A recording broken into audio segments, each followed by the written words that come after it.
नमस्कार दोस्तों, स्वागत है आप सभी लोगों का केवल विद दीपक के ऑनलाइन यूट्यूब प्लेटफॉर्म पर।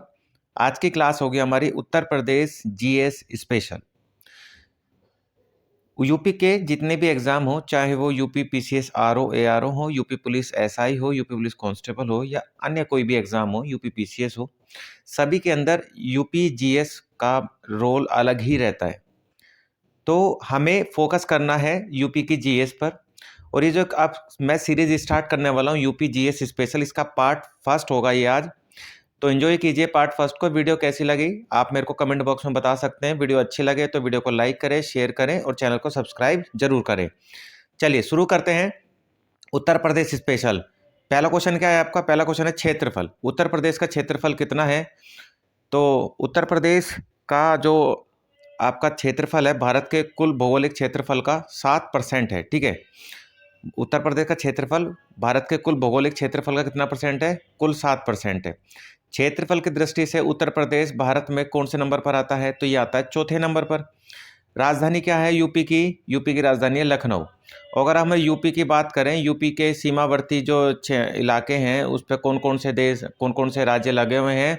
तो उत्तराखंड, हिमाचल प्रदेश, हरियाणा, राजस्थान, मध्य प्रदेश, छत्तीसगढ़, बिहार, झारखंड, केंद्र शासित प्रदेश दिल्ली, ये 8 राज्य और एक केंद्र शासित प्रदेश उत्तर प्रदेश की सीमा से लगा हुआ है। वहीं बात करें सर्वाधिक राज्यों को स्पर्श करने वाला जिला कौन सा है? तो उत्तर प्रदेश का सोनभद्र जो जिला है, जो कि उसका उत्तर प्रदेश का जो आपका जिला है, उसमें 4 राज्यों को ये स्पर्श करता है। 4 राज्यों को, ठीक है। 4 राज्य कौन कौन से हैं? बिहार सबसे पहले हो जाएगा आपका बिहार। बिहार के बाद आ जाएगा झारखंड। झारखंड के बाद छत्तीसगढ़। छत्तीसगढ़ और छत्तीसगढ़ के बाद में क्या आ जाएगा आपका? मध्य प्रदेश। ठीक है, तो 4 राज्यों को कवर करता है, टच करता है सोनभद्र जिला। इसके बाद में उत्तर प्रदेश किस इंटरनेशनल देश के साथ बाउंड्री शेयर करता है? तो इंटरनेशनल बाउंड्री शेयर करता है नेपाल के साथ में। ठीक है, उत्तर प्रदेश के अंदर बहने वाली प्रमुख नदियां जैसे गंगा, यमुना, रामगंगा, गोमती, केन, बेतवा और घाघरा, ये उत्तर प्रदेश के अंदर बहने वाली प्रमुख नदियां हैं। और ये सारी गंगा की ट्रिब्यूटरी भी हैं। ठीक है, गंगा के सहायक नदियां भी हैं। इसके अलावा देश में प्रथम स्थान उत्तर प्रदेश में, मतलब उत्तर प्रदेश जो है वो जो फसल है उस किस किस फसल के मामले में पहले स्थान पर आता है? तो गेहूं उत्पादन में, मसूर उत्पादन में, ठीक है, इसके बाद में खाद्यान्न उत्पादन में, और इसके बाद में सब्जी में, बागवानी में, आलू उत्पादन में, आम, अमरूद, आंवला, ठीक है, इसके बाद में पशुधन चारा, गन्ना उत्पादन में, रेल मार्ग, बैंक शाखाएं और पोस्ट ऑफिस के मामले में उत्तर प्रदेश पहले नंबर पर आता है। इसके बाद में मौसम की बात करें तो उत्तर प्रदेश में ग्रीष्म ऋतु वाला मौसम है वो मार्च से जून का है। वर्षा ऋतु वाला मौसम है जून के मध्य से लेकर सितंबर तक है। और शीत ऋतु वाला मौसम जो है आपका अक्टूबर से लेकर फरवरी तक का है। ठीक है, इसके बाद में नेक्स्ट है आपका जनसंख्या। 2011 की जनगणना के अनुसार आंकड़े देखने हमें, जैसे 2011 की जो सेंसस हुई है उसके आंकड़ों के अनुसार उत्तर प्रदेश की जनसंख्या कितनी है? 19,98,12,341 लोग हैं। यानी हम कहेंगे भारत का कुल 16.50% जनसंख्या जो है उत्तर प्रदेश के पास में है। महिलाओं की जनसंख्या की बात करें तो महिलाओं की जनसंख्या उत्तर प्रदेश के अंदर 19 करोड़ में से 9,53,31,31,831। ठीक है, और वहीं पुरुषों की जनसंख्या की बात करें तो पुरुष लगभग 10 करोड़ के आसपास है। ठीक है, और वहीं हम मेल और फीमेल का हम रेशियो देखें तो 1000 पुरुषों के ऊपर 912 महिलाएं हैं। और जनसंख्या घनत्व की बात करें तो 829 लोग प्रति वर्ग किलोमीटर के हिसाब से रहते हैं। और जनसंख्या वृद्धि दर वो भी दशक की है। तो दशक की वृद्धि दर कितनी बड़ी है? तो 2001 से लेकर 2011 में जब जनसंख्या की गई तो उस समय 20% का इजाफा हुआ उत्तर प्रदेश की जनसंख्या में। ठीक है, इसके अलावा उत्तर प्रदेश की राजकीय भाषा क्या है? हिंदी है और उर्दू है। राजकीय चिन्ह की बात करें तो राजकीय चिन्ह ये है जिसमें 2 मछलियां और आपका धनुष और बाण दिखाया गया है। इसके बाद में राजकीय पुष्प की बात कर लूँ मैं, तो राजकीय पुष्प जो है आपका, ठीक है, तो फ्लावर क्या है आपका? पलाश। क्या है आपका? पलाश है। और वहीं राजकीय वृक्ष की बात कर लूँ तो अशोक और सीता अशोक, दोनों ही नाम से इनको जाना जाता है। अशोक ट्री जो है राजकीय वृक्ष है। और वहीं उत्तर प्रदेश का राजकीय पशु की अगर हम बात कर लें तो राजकीय पशु क्या है? बारहसिंगा। ठीक है। उत्तर प्रदेश दिवस कब मनाया जाता है? 24 जनवरी को मनाया जाता है। ठीक है, कब मनाया जाता है? 24 जनवरी को मनाया जाता है। इसके अलावा राजकीय पक्षी क्या है? तो सारस या क्रोंच, या सारस क्रोंच भी बोल देते हैं उसको, राजकीय पक्षी है। और हाल फिलहाल में 2023 के अंदर उत्तर प्रदेश के राज्यपाल कौन है? आनंद श्रीमती आनंदीबेन पटेल। और उत्तर प्रदेश के मुख्यमंत्री कौन है? श्री योगी आदित्यनाथ। अब बात करें उत्तर प्रदेश की जनसंख्या में शहरी जनसंख्या कितनी है? तो उत्तर प्रदेश की कुल 19 करोड़ की जनसंख्या में लगभग 4 करोड़ लोग जो हैं, यानी उत्तर प्रदेश की टोटल जनसंख्या का 22% लोग जो हैं कहाँ रहते हैं? वो रहते हैं आपके शहरी इलाकों में। और ग्रामीण इलाकों में 15 करोड़ लोग, यानी कुल जनसंख्या का 77% लोग जो है ग्रामीण इलाकों में रहते हैं। वहीं तेंदुलकर समिति के अनुसार गरीबी रेखा के नीचे रहने वाले जो लोग हैं 2011-12 में उत्तर प्रदेश के अंदर, वो कितने हैं? 29.43%। वहीं 2011 की जनगणना के अनुसार कार्य सहभागिता दर कितनी है, यानी एम्प्लॉयड लोग कितने हैं? तो लगभग 32% लोग जो है एम्प्लॉयड है। इसके बाद में जन्म के समय प्रत्याशा कितनी है उत्तर प्रदेश के अंदर, के जन्म के बाद में कितने लोग जीवित रह जाते हैं? तो इसमें प्रत्याशा जो है आपका वो 65% है, जिसमें से अगर पुरुष की बात करें तो 65 है और महिला की बात करें तो 66% है। ठीक है। इसके अलावा धर्म के अनुसार जनसंख्या देख लें अगर भारत उत्तर प्रदेश के अंदर, तो धर्म के अनुसार सबसे ज़्यादा हिंदू हैं, लगभग 15 करोड़ के आसपास हैं। फिर मुस्लिम आ जाते हैं 3 करोड़ के आसपास। फिर आपके सिख आ जाते हैं। ठीक है, फिर सिख आ जाते हैं आपके 6 लाख के आसपास आ जाते हैं। ठीक है। इसके बाद में ईसाई आ जाते हैं 3 लाख के आसपास। फिर जैन आ जाते हैं आपके 2 लाख के आसपास। फिर बौद्ध भी आपके 2 लाख के आसपास आ जाते हैं। इसके अलावा जो अन्य धर्म है वो लगभग आपके 13,000 के आसपास हैं। ठीक है। और जो किसी धर्म को नहीं मानते हैं उत्तर प्रदेश के अंदर, वो कितने हैं? वो लगभग 5 लाख के आसपास है। ठीक है भाई।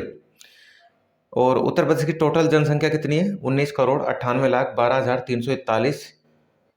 ठीक है, ये लोग हैं उत्तर प्रदेश की जनसंख्या 2011 की सेंसस के अकॉर्डिंग। अब बात करें उत्तर प्रदेश की कुल साक्षरता दर, तो 2011 की जनगणना के अनुसार उत्तर प्रदेश में जो साक्षरता दर है वो 67.7% है। पर अगर इसमें हम पुरुषों की देखें तो 77.3% और स्त्री कितनी साक्षर है? 57.2%।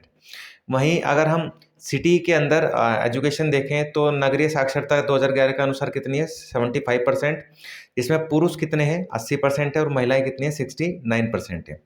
वहीं अगर 2011 की जनगणना के अनुसार हम ग्रामीण साक्षरता देखें तो इसमें टोटल 65% है ग्रामीण साक्षरता, जिसमें पुरुष हैं 76%। ठीक है, और स्त्री कितनी है? 53% का रेशो है। इसके अलावा उत्तर प्रदेश के अंदर आर्थिक संभाग क्षेत्र कितने हैं? तो 4 हैं। ठीक है, उत्तर प्रदेश को नॉर्मली 4 हिस्सों में बांटा जाता है, पूर्वी, पश्चिमी, उत्तरी, दक्षिणी। और इसमें मंडलों की संख्या कितनी है? उत्तर प्रदेश में 18 मंडल हैं। और जिलों की संख्या कितनी है? तो 75 जिले हैं उत्तर प्रदेश के अंदर। ठीक है। इसके अलावा 2011 की जनगणना के अनुसार उत्तर प्रदेश के अंदर सिटीज़ यानी नगर कितने हैं? तो इसमें 915 नगर हैं। ग्राम पंचायतें कितनी हैं 2021 के अनुसार?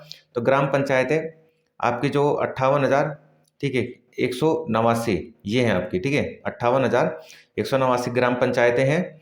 और न्याय पंचायतें अभी उत्तर प्रदेश के अंदर अस्तित्व में नहीं है। ठीक है। इसके अलावा तहसीलें कितनी उत्तर प्रदेश के अंदर? तो 351 तहसील हैं। और विकास खंड कितने हैं? तो विकास खंड हैं आपके 826। बाद बात करें उत्तर प्रदेश के अंदर 2022 के अनुसार नगर पंचायतें कितनी हैं? तो 546 नगर पंचायतें हैं। नगर पालिका परिषद 2022 के अनुसार कितनी है? तो 200 नगर पालिका परिषद है आपकी। और नगर निगम कितने हैं? तो 17 आपके नगर निगम है। ठीक है। इसके अलावा उत्तर प्रदेश नगरीय निकाय सामान्य निर्वाचन 2023 के तहत कुल 760 नगरीय निकाय हो गई हैं।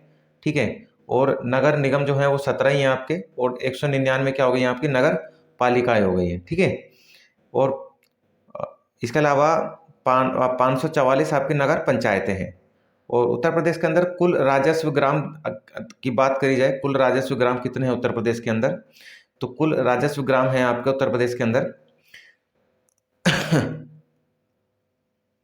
1,67,6,774। ठीक है, ये है आपका। और आबाद ग्राम कितने हैं उत्तर प्रदेश के अंदर? तो 97,000 के आसपास है। सहकारिता 21-22 के अनुसार देखें तो 21-22 के अनुसार सहकारिता है आपकी 7,479।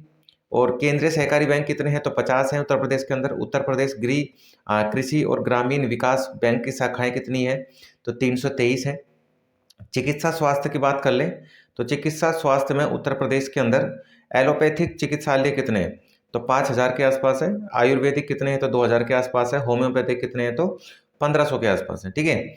इसके अलावा विद्युत की बात कर ली जाए तो विद्युत में उत्तर प्रदेश के अंदर लगभग 2,612 करोड़ किलोवाट प्रति घंटा चलता है। इसके बाद में प्रति व्यक्ति विद्युत उपभोग कितना है 401 किलोवाट। ठीक है। और प्रति व्यक्ति विद्युत उत्पादन कितना है तो 112 किलोवाट।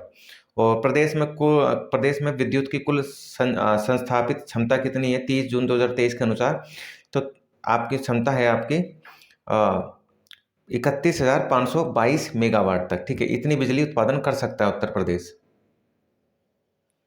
अब नेक्स्ट देखें, जैसे उत्तर प्रदेश के अंदर राज्य क्षेत्र के तहत देखें तो राज्य क्षेत्र में राज्यों के अनुसार लगभग आपका 6,585 मेगावाट बिजली उत्पादन होता है। निजी क्षेत्र जो करता है यानी राज्य क्षेत्र सरकारी और निजी क्षेत्र जो कर रहा है वो 11,523 मेगावाट बिजली उत्पादन कर रहा है। और केंद्र सरकार का सहयोग कितना है इसमें, केंद्र सरकार का सहयोग है इसमें 13,413 किलोवाट। ठीक है। इसके बाद में उत्तर प्रदेश में राज्य विद्युत विभाग की स्थापना कब की गई तो इसमें 1959 में राज्य विद्युत विभाग की स्थापना की गई।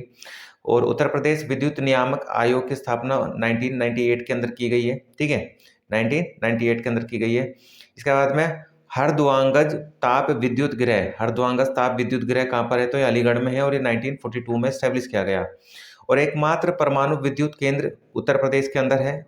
ठीक है। जहाँ पर बिजली बनाई जाती है तो वो कहाँ है नरोरा कहाँ पर है आपका उत्तर प्रदेश के बुलंदशहर में है और ये 1989 में स्टैब्लिश किया गया था।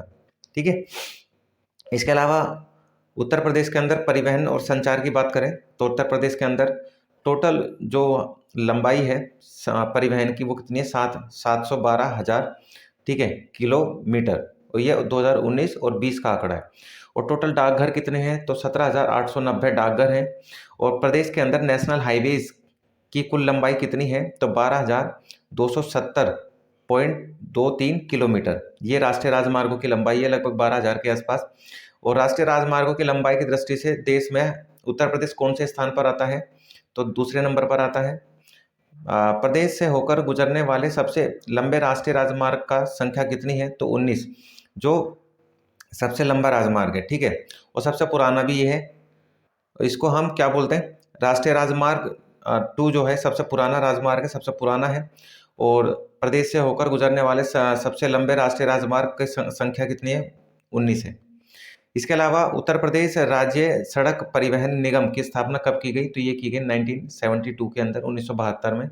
और गंगा एक्सप्रेसवे की कुल लंबाई कितनी है 593 किलोमीटर है। और बुंदेलखंड एक्सप्रेसवे की कुल लंबाई कितनी है 296 किलोमीटर है। इसके अलावा पूर्वांचल एक्सप्रेसवे की कुल लंबाई की बात करें तो 340 किलोमीटर की है। लखनऊ आगरा एक्सप्रेसवे की लंबाई 302 किलोमीटर की है। यमुना एक्सप्रेसवे की लंबाई 165 किलोमीटर की है। यमुना एक्सप्रेसवे औद्योगिक विकास प्राधिकरण की स्थापना 2001 में की गई। वहीं उत्तर प्रदेश राज्य राजमार्ग प्राधिकरण की स्थापना 2004 में की गई। और उत्तर प्रदेश में पहली रेलगाड़ी कब चली थी 1959 में। और भारत में कब चली थी 1859 में। और भारत में चली थी 1854 में। ठीक है। तो 1859 में पहली रेलगाड़ी चली कहाँ से कहाँ तक चली उत्तर प्रदेश के अंदर इलाहाबाद से प्रयागराज के बीच। इलाहाबाद यानी आज का प्रयागराज से कानपुर के बीच में चली। सर्वप्रथम हवाई डाक सेवा 1911 में शुरू होती है उत्तर प्रदेश के अंदर इलाहाबाद यानी प्रयागराज से नैनी तक। ठीक है। इसके अलावा बात करें उत्तर प्रदेश के अंदर भाषा अनुसार जनसंख्या तो उत्तर प्रदेश के अंदर हिंदी बोलने वाले 94% लोग हैं, उर्दू बोलने वाले 5% है, पंजाबी बोलने वाले 0.25% है और बंगाली बोलने वाले 0.12% है। ठीक है। इसके अलावा जनप्रतिनिधि की बात कर ले हम तो जनप्रतिनिधि के अनुसार लोकसभा की सीट कितनी है उत्तर प्रदेश के अंदर 80। राज्यसभा की सीट कितनी है 31। राज्य विधानसभा की सीट कितनी है 403। और राज्य विधान परिषद की सीट कितनी है उत्तर प्रदेश के अंदर 100। इसके अलावा एग्रीकल्चर की अगर हम बात करें तो एग्रीकल्चर में कृषि जलवायु प्रदेश में 9वें नंबर पर आता है। और किसान बही योजना 1992 में इस्टेब्लिश की गई थी। बात करें चकबंदी योजना की, उत्तर प्रदेश के अंदर चकबंदी योजना 1954 में स्टैब्लिश की गई। और उत्तर प्रदेश के अंदर सबसे पुरानी नहर कौन सी है, तो पूर्वी यमुना नहर है, जो कि 1830 में स्टैब्लिश की गई थी। सबसे बड़ी नहर उत्तर प्रदेश की कौन सी है, शारदा नहर है। और किसान मित्र योजना जो है ये 18 जून 2001 को चालू की गई थी। ई डिस्ट्रिक्ट परियोजना जो है ये 2009 में चालू की गई है। किसान रथ योजना 2010 और 11 में चालू की गई है। ऊर्जा शहर योजना जो है ये 2008 में शुरू की गई है आपकी।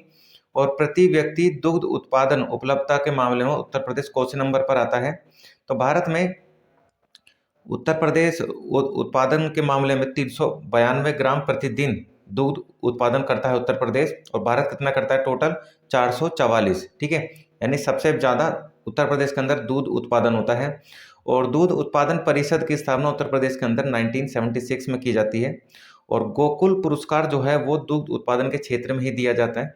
ठीक है, इसके अलावा प्रमुख कृषि निर्यात जोन जिले उत्तर प्रदेश के, जैसे आगरा, हाथरस, फरुखाबाद, यहाँ से क्या मिलता है, आलू मिलता है। ठीक है, लखनऊ, उन्नाव, हरदोई, यहाँ से क्या मिलते हैं, आम और सब्जियाँ। सहारनपुर, मुजफ्फरनगर, बिजनौर, बागपत, यहाँ से कैसे मिलते हैं, आम मिलते हैं। गन्ना भी मिलता है। बरेली, शाहजहाँपुर, पीलीभीत, यहाँ से क्या मिलते हैं, आपके बासमती चावल मिलेंगे यहाँ से। ठीक है, इसके अलावा सिंचाई की बात करें उत्तर प्रदेश के अंदर, तो सिंचाई के मामले में उत्तर प्रदेश शुद्ध बोया गया क्षेत्रफल कितना है, 163.68 लाख हेक्टेयर। ठीक है, जिसमें शुद्ध सिंचित क्षेत्र कितना है, 144 लाख हेक्टेयर। और इसमें शुद्ध सिंचित क्षेत्र का, शुद्ध बोए गए क्षेत्र का से प्रतिशत कितना है, तो इससे इसका यानी इसका परसेंटेज पूछ रहा है सिंचित क्षेत्र का, तो कितना है, 87%। शुद्ध बोए गए क्षेत्र का सिंचित क्षेत्र 87%। इसके अलावा बात करें फसल गहनता के मामले में, तो तब उत्तर प्रदेश जो फसलें हैं ना एक के बाद एक उगाता है, तो 162% के आसपास है इसका पूरे भारत का। और सकल सिंचित क्षेत्रफल जो है 229 लाख हेक्टेयर के आसपास है। इसके अलावा सकल सिंचन क्षमता का उपयोग जो है 2021-22 के अनुसार 302 लाख हेक्टेयर के जमीन पर कृषि की जाती है। इसके अलावा विभिन्न संसाधनों द्वारा शुद्ध सिंचित क्षेत्र का प्रतिशत विवरण कितना है, तो उत्तर प्रदेश के अंदर नलकूपों से जो सिंचाई होती है वो सबसे ज़्यादा होती है। सबसे ज़्यादा सिंचाई किससे होती है, नलकूपों से होती है। सेकंड नंबर पर कौन आता है, सेकंड नंबर पर आते हैं आपके नहर, नहर से 15%। फिर आते हैं तीसरे नंबर पर कुएं, कुएं से 8%। फिर तालाब और झील आ जाती है। ठीक है, नंबर 4 पे। और नंबर 5 पे आपके अन्य आ जाते हैं, अलग अलग नहर वगैरह से। ठीक है, इसके अलावा नेक्स्ट है आपका वन और वन्यजीव के मामले में, तो उत्तर प्रदेश का वन क्षेत्रफल कितना है 2021 के अनुसार 17,384 वर्ग किलोमीटर। इसमें वन कितना है, अभिलिखित वन, टोटल वन, तो अभिलिखित जो इसमें रजिस्टर्ड वन है 11,560। और संरक्षित कितना है, जो संरक्षित किए गए हैं 296 वर्ग किलोमीटर। और अवर्गीकृत जो भी वर्गीकृत नहीं हुए हैं तो 5,528 वर्ग किलोमीटर के आसपास। ठीक है, इसके अलावा उत्तर प्रदेश के अंदर कुल अभिलिखित वन क्षेत्र का कुल भौगोलिक क्षेत्रफल से प्रतिशत कितना है, तो लगभग 7.22% है। ठीक है, इसके अलावा उत्तर प्रदेश में कुल वृक्षावरण एवं वनावरण प्रतिशत कितना है, तो 9.2%। ठीक है, ये है आपका वृक्षावरण या आपका वनावरण।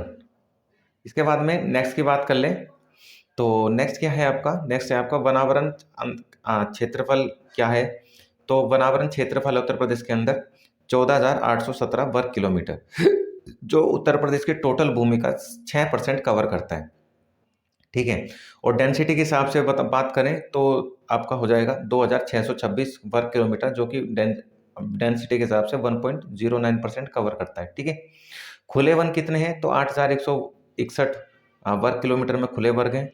इसके बाद में कुल वन और वन्य जीव संरक्षण कितने हैं उत्तर प्रदेश के अंदर, तो वन्य जीव संरक्षण उत्तर प्रदेश के अंदर 28। और वन्य जीव विहार कितने हैं, तो 11 हैं। पक्षी विहार कितने हैं, तो 14 है। राष्ट्रीय उद्यान कितने हैं, तो 1 है नेशनल पार्क, और वो भी दुधवा। और टाइगर रिजर्व कितने हैं, तो 4 टाइगर रिजर्व हैं, जिसमें दुधवा, पीलीभीत, रानीपुर और अमनगढ़ बफर, ये आपके टाइगर रिजर्व हो जाएंगे। एलिफेंट रिजर्व की बात करूँ उत्तर प्रदेश के अंदर, तो सिर्फ 2 हैं, एलिफेंट रिजर्व 2 हैं।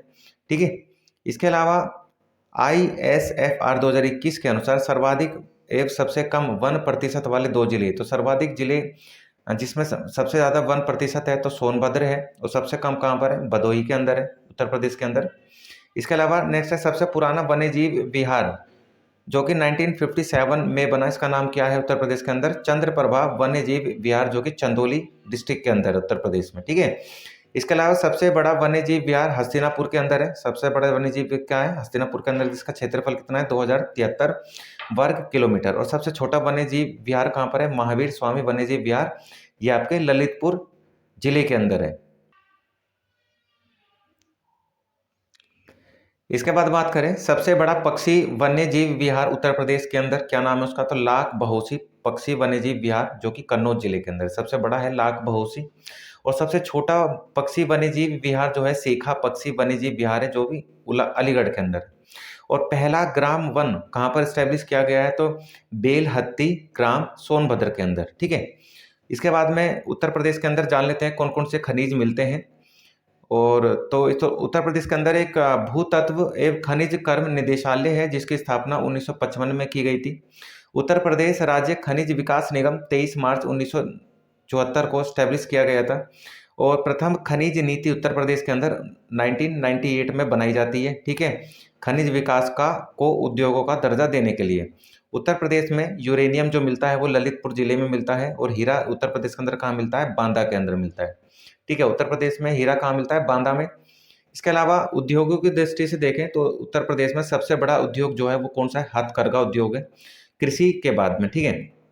कृषि प्राथमिक में आ जाता है, कृषि के बाद में सबसे बड़ा जो उद्योग है वो हथकरघा है। और इसमें कृषि के अंदर सर्वाधिक रोजगार प्राप्त होता है। इसके अलावा संचालित विशेष आर्थिक क्षेत्र कितने हैं? तो 14 है उत्तर प्रदेश के अंदर। और उत्तर प्रदेश की पहली चीनी मिल कहाँ पर स्टैब्लिश की गई थी? प्रतापपुर देवरिया के अंदर, जो कि 1903 में की गई थी। इसके अलावा चीनी उत्पादन में जो उत्तर प्रदेश है वो कौन से स्थान पर आता है? तो दूसरे स्थान पर आता है चीनी उत्पादन में। भारत का मैनचेस्टर किसको बोला जाता है? तो कानपुर को भारत का मैनचेस्टर बोला जाता है, ठीक है। इसके अलावा नेक्स्ट है आपका भारत स्टील रोलिंग मिल, ये कहाँ पर है? ये है मुजफ्फरनगर के अंदर। और मॉडर्न कोच फैक्ट्री ये कहाँ पर बनाई गई है? तो रायबरेली के अंदर बनाई गई है। और रेल पहिया कारखाना उत्तर प्रदेश के अंदर कहाँ पर है? तो रायबरेली के अंदर है, ठीक है। इसके बाद में कुछ और आपके उत्तर प्रदेश से रिलेटेड, जैसे बनारस लोकोमोटिव वर्कर्स यानी रेल इंजन कारखाना कहाँ पर है? ये है आपका वाराणसी के अंदर। टाटा मोटर्स प्लांट कहाँ पर है? लखनऊ के अंदर, जो ट्रक बनाती है। स्कूटर्स इंडिया लिमिटेड का प्लांट कहाँ पर है? लखनऊ के अंदर है। इंडियन पोली फाइबर्स लिमिटेड कहाँ पर है? बाराबंकी के अंदर है। वैद्यनाथ आयुर्वेदिक औषधि फर्म कहाँ पर है? नैनी प्रयागराज के अंदर है। Naini aerospace limited, Hindustan cables limited, KHAL, ठीक है, नैनी एरोस्पेस लिमिटेड का क्या नाम है? हिंदुस्तान केबल्स लिमिटेड, KHAL, कहाँ पर है? नैनी प्रयागराज के अंदर। इसके अलावा नेक्स्ट की बात करें तो कोरबा आयुध कारखाना, कोरबा आयुध कारखाना कहाँ पर है? अमेठी के अंदर है। और ब्रह्मोस प्रक्षेपण विनिर्माण केंद्र कहाँ पर है? जहाँ पर ब्रह्मोस मिसाइल बनाई जा रही है, तो लखनऊ के अंदर है। अफीम का कारखाना कहाँ पर है? उत्तर प्रदेश के अंदर, गाजीपुर के अंदर है। उर्वरक कारखाना कहाँ पर है? जिसको इफ्को इफ्को बोलते हैं, तो आंवला अंबाला, अंबाला कहाँ पर है? बरेली के अंदर है, ठीक है। आंवला, सॉरी अंबाला नहीं, आंवला, आंवला कहाँ है? बरेली के अंदर। और फूलपुर प्रयागराज के अंदर। इसके अलावा उर्वरक कारखाना कहाँ पर है? ये आपका गोरखपुर के अंदर है, फर्टिलाइजर। कृत्रिम रबर कारखाना ये कहाँ है? मोदीनगर गाजियाबाद के अंदर है, ठीक है। और प्रतापपुर मेरठ के अंदर है। इसके अलावा भारत इलेक्ट्रॉनिक लिमिटेड का कारखाना कहाँ पर है? उत्तर प्रदेश के गाजियाबाद में है। और भारत हैवी इलेक्ट्रॉनिक्स लिमिटेड, इसका कारखाना कहाँ पर है? तो झांसी, वाराणसी और जगदीशपुर, जो कि अमेठी में पड़ता है, ठीक है, वहाँ पर है। इसके बाद में बात करें औद्योगिक संस्थानों की, तो उत्तर प्रदेश औद्योगिक सहकारी संघ की स्थापना कहाँ पर की गई? कानपुर में 1952 के अंदर।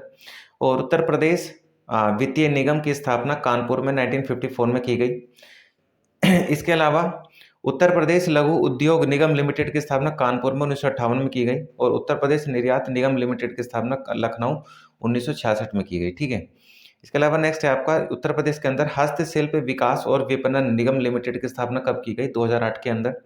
और उत्तर प्रदेश के अंदर चर्म विकास विपणन लिमिटेड की स्थापना आगरा के अंदर 1974 में की गई। और उत्तर प्रदेश इलेक्ट्रॉनिक लिमिटेड की स्थापना लखनऊ 1974 के अंदर की जाती है।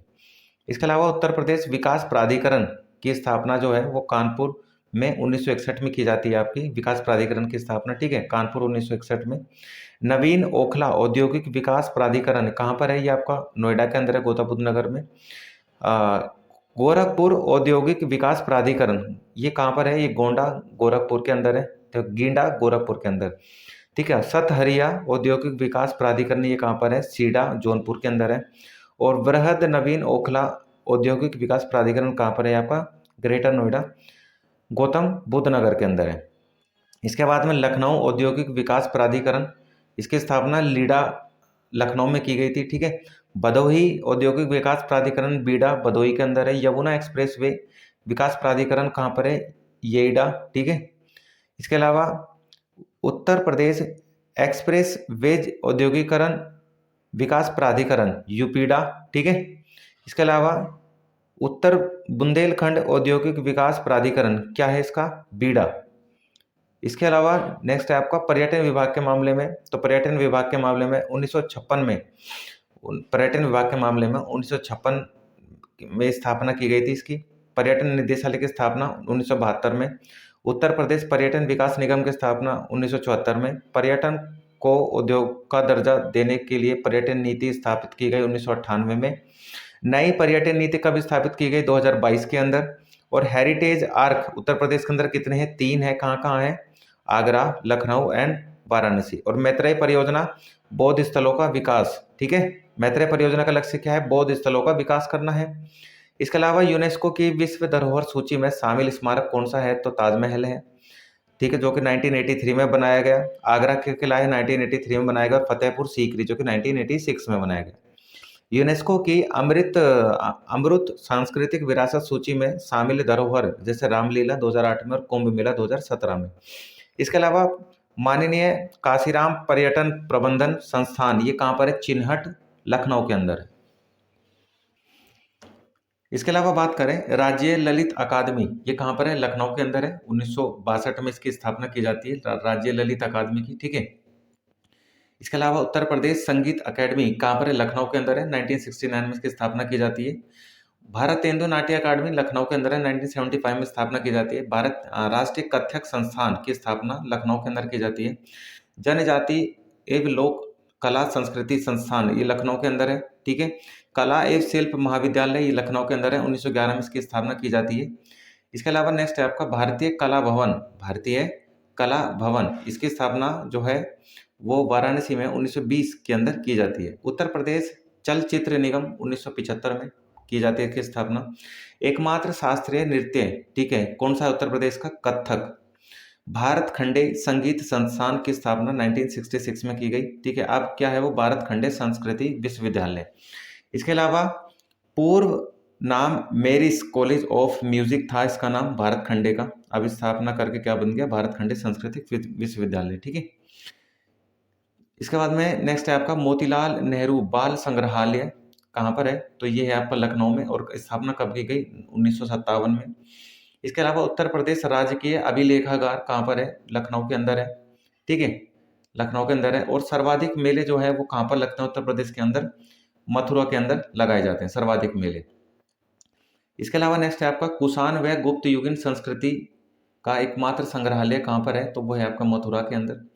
और बटेश्वर मेला कहाँ लगाया जाता है? आगरा के अंदर लगाया जाता है। सुलह कुल उत्सव कहाँ मनाया जाता है? आगरा के अंदर मनाया जाता है। चरकुला उत्सव कहाँ मनाया जाता है? ब्रज क्षेत्र के अंदर मनाया जाता है। तबले का और सितार का आविष्कार किसने किया? अमीर खुसरो ने किया, उत्तर प्रदेश के रहने वाले थे। अयोध्या शोध संस्थान, अयोध्या शोध संस्थान की स्थापना अयोध्या में 1986 में की गई। उत्तर प्रदेश जैन विद्या शोध संस्थान लखनऊ के अंदर इसकी स्थापना की गई। ठीक है, लखनऊ के अंदर इसकी स्थापना की गई 1990 में। इसके बाद में एजुकेशन की बात करें तो एजुकेशन में राज्य शैक्षणिक अनुसंधान प्रशिक्षण परिषद 1981 में एस्टेब्लिश की जाती है। उत्तर प्रदेश बेसिक शिक्षा परिषद 1972 में। उत्तर प्रदेश कृषि अनुसंधान परिषद 1989 में स्थापित किया जाता है। Doctor Ambedkar institute of technology for handicapped Kanpur 1997 में इस्टेब्लिश किया जाता है। राजकीय जे कैंसर संस्थान कानपुर के अंदर बनाया गया है। और एम्स की स्थापना जो है रायबरेली और गोरखपुर, तो उत्तर प्रदेश में 2 जगह आपको एम्स मिलेंगे, रायबरेली मिलेगा और गोरखपुर में मिलेगा। उत्तर प्रदेश आयुर्विज्ञान विश्वविद्यालय कहाँ पर है? सैफई इटावा के अंदर है। उत्तर प्रदेश भाषा विज्ञान कहाँ पर है?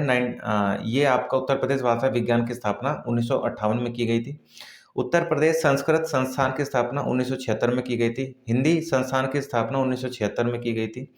और उर्दू को द्वितीय राजभाषा घोषित कब किया गया? 1989 के अंदर, ठीक है। पहली हिंदी, दूसरी उर्दू। इसके बाद में डीम्ड विश्वविद्यालय कितने हैं? तो 7 है उत्तर प्रदेश के अंदर, और यूजीसी की सूची में 9 है, ठीक है। Institute of eminence deemed to be university, Shiv Nadar university कहाँ, कितनी है भारत के अंदर? 1 है। राज्य विश्वविद्यालय उत्तर प्रदेश के अंदर 38 हैं, ठीक है। और केंद्रीय और यूजीसी की सूची के अनुसार 34 हैं, ठीक है।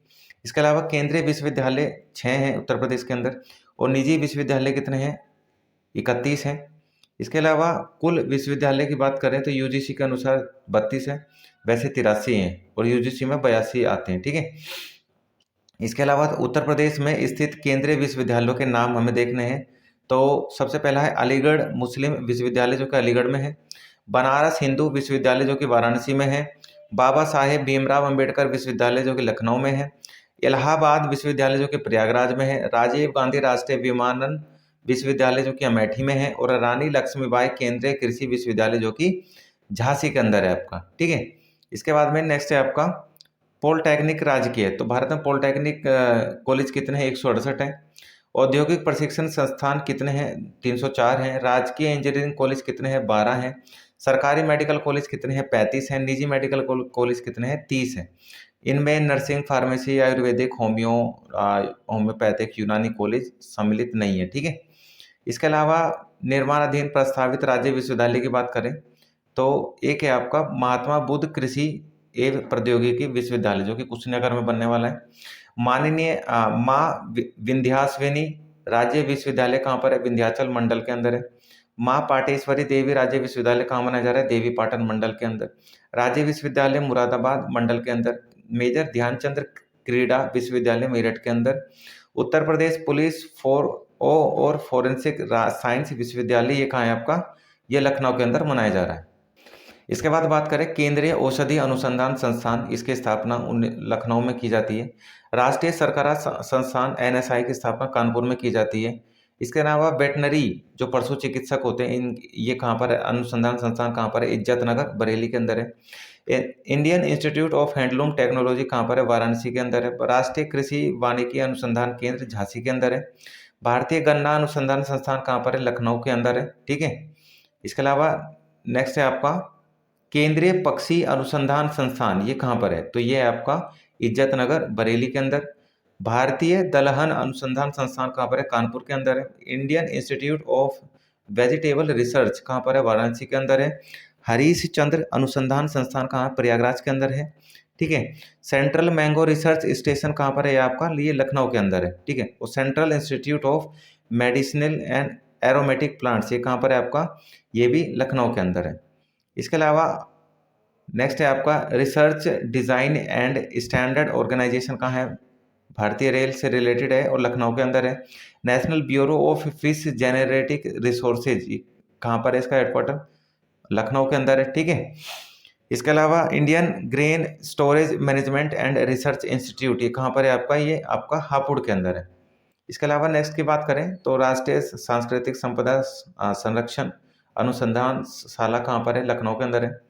और केंद्रीय बकरी अनुसंधान कहाँ पर है? मथुरा के अंदर है। National institute of cancer preparation and research कहाँ पर है? नोएडा के अंदर है।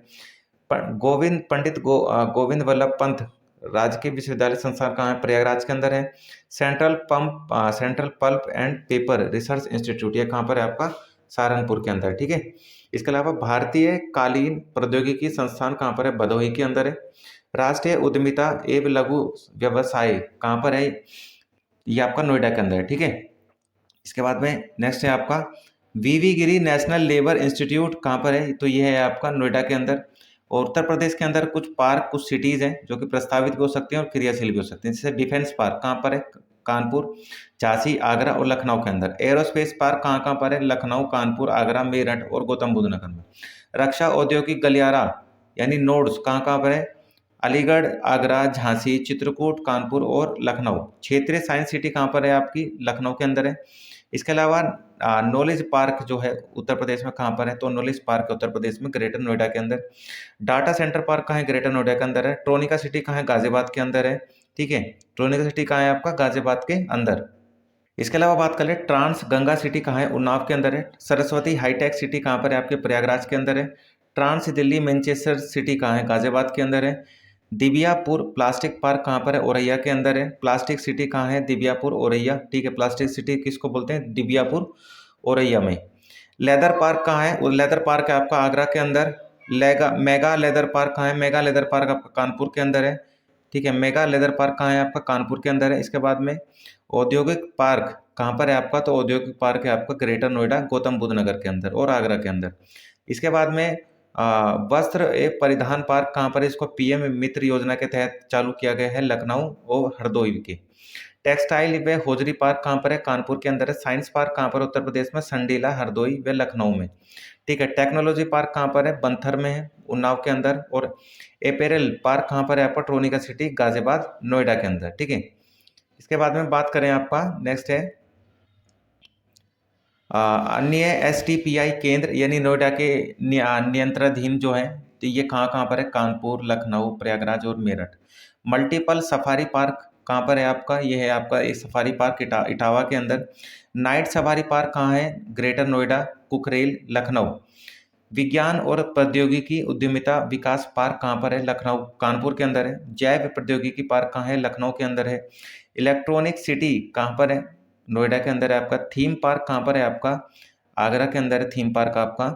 इसके बाद में मेडिसिन सिटी किसको बोलते हैं? तो आ, च, चकगंज चक गंजरिया, ठीक है। चक गंजरिया लखनऊ में पड़ता है, मेडिसिन सिटी बोलते हैं उसको, मेडिसिन सिटी। इसके बाद में नेक्स्ट है आपका web city. Web city Uttar Pradesh के किस इलाके को बोलते हैं? तो गाजियाबाद को बोलते हैं। टॉय सिटी किसको बोलते हैं? ग्रेटर नोएडा को बोलते हैं। बुद्धा थीम पार्क जो है सारनाथ, वाराणसी के अंदर है। सोलर सिटी कार्यक्रम आगरा, प्रयागराज और मुरादाबाद के अंदर है। इंटरनेशनल परफ्यूम पार्क कहाँ है? कन्नौज के अंदर है।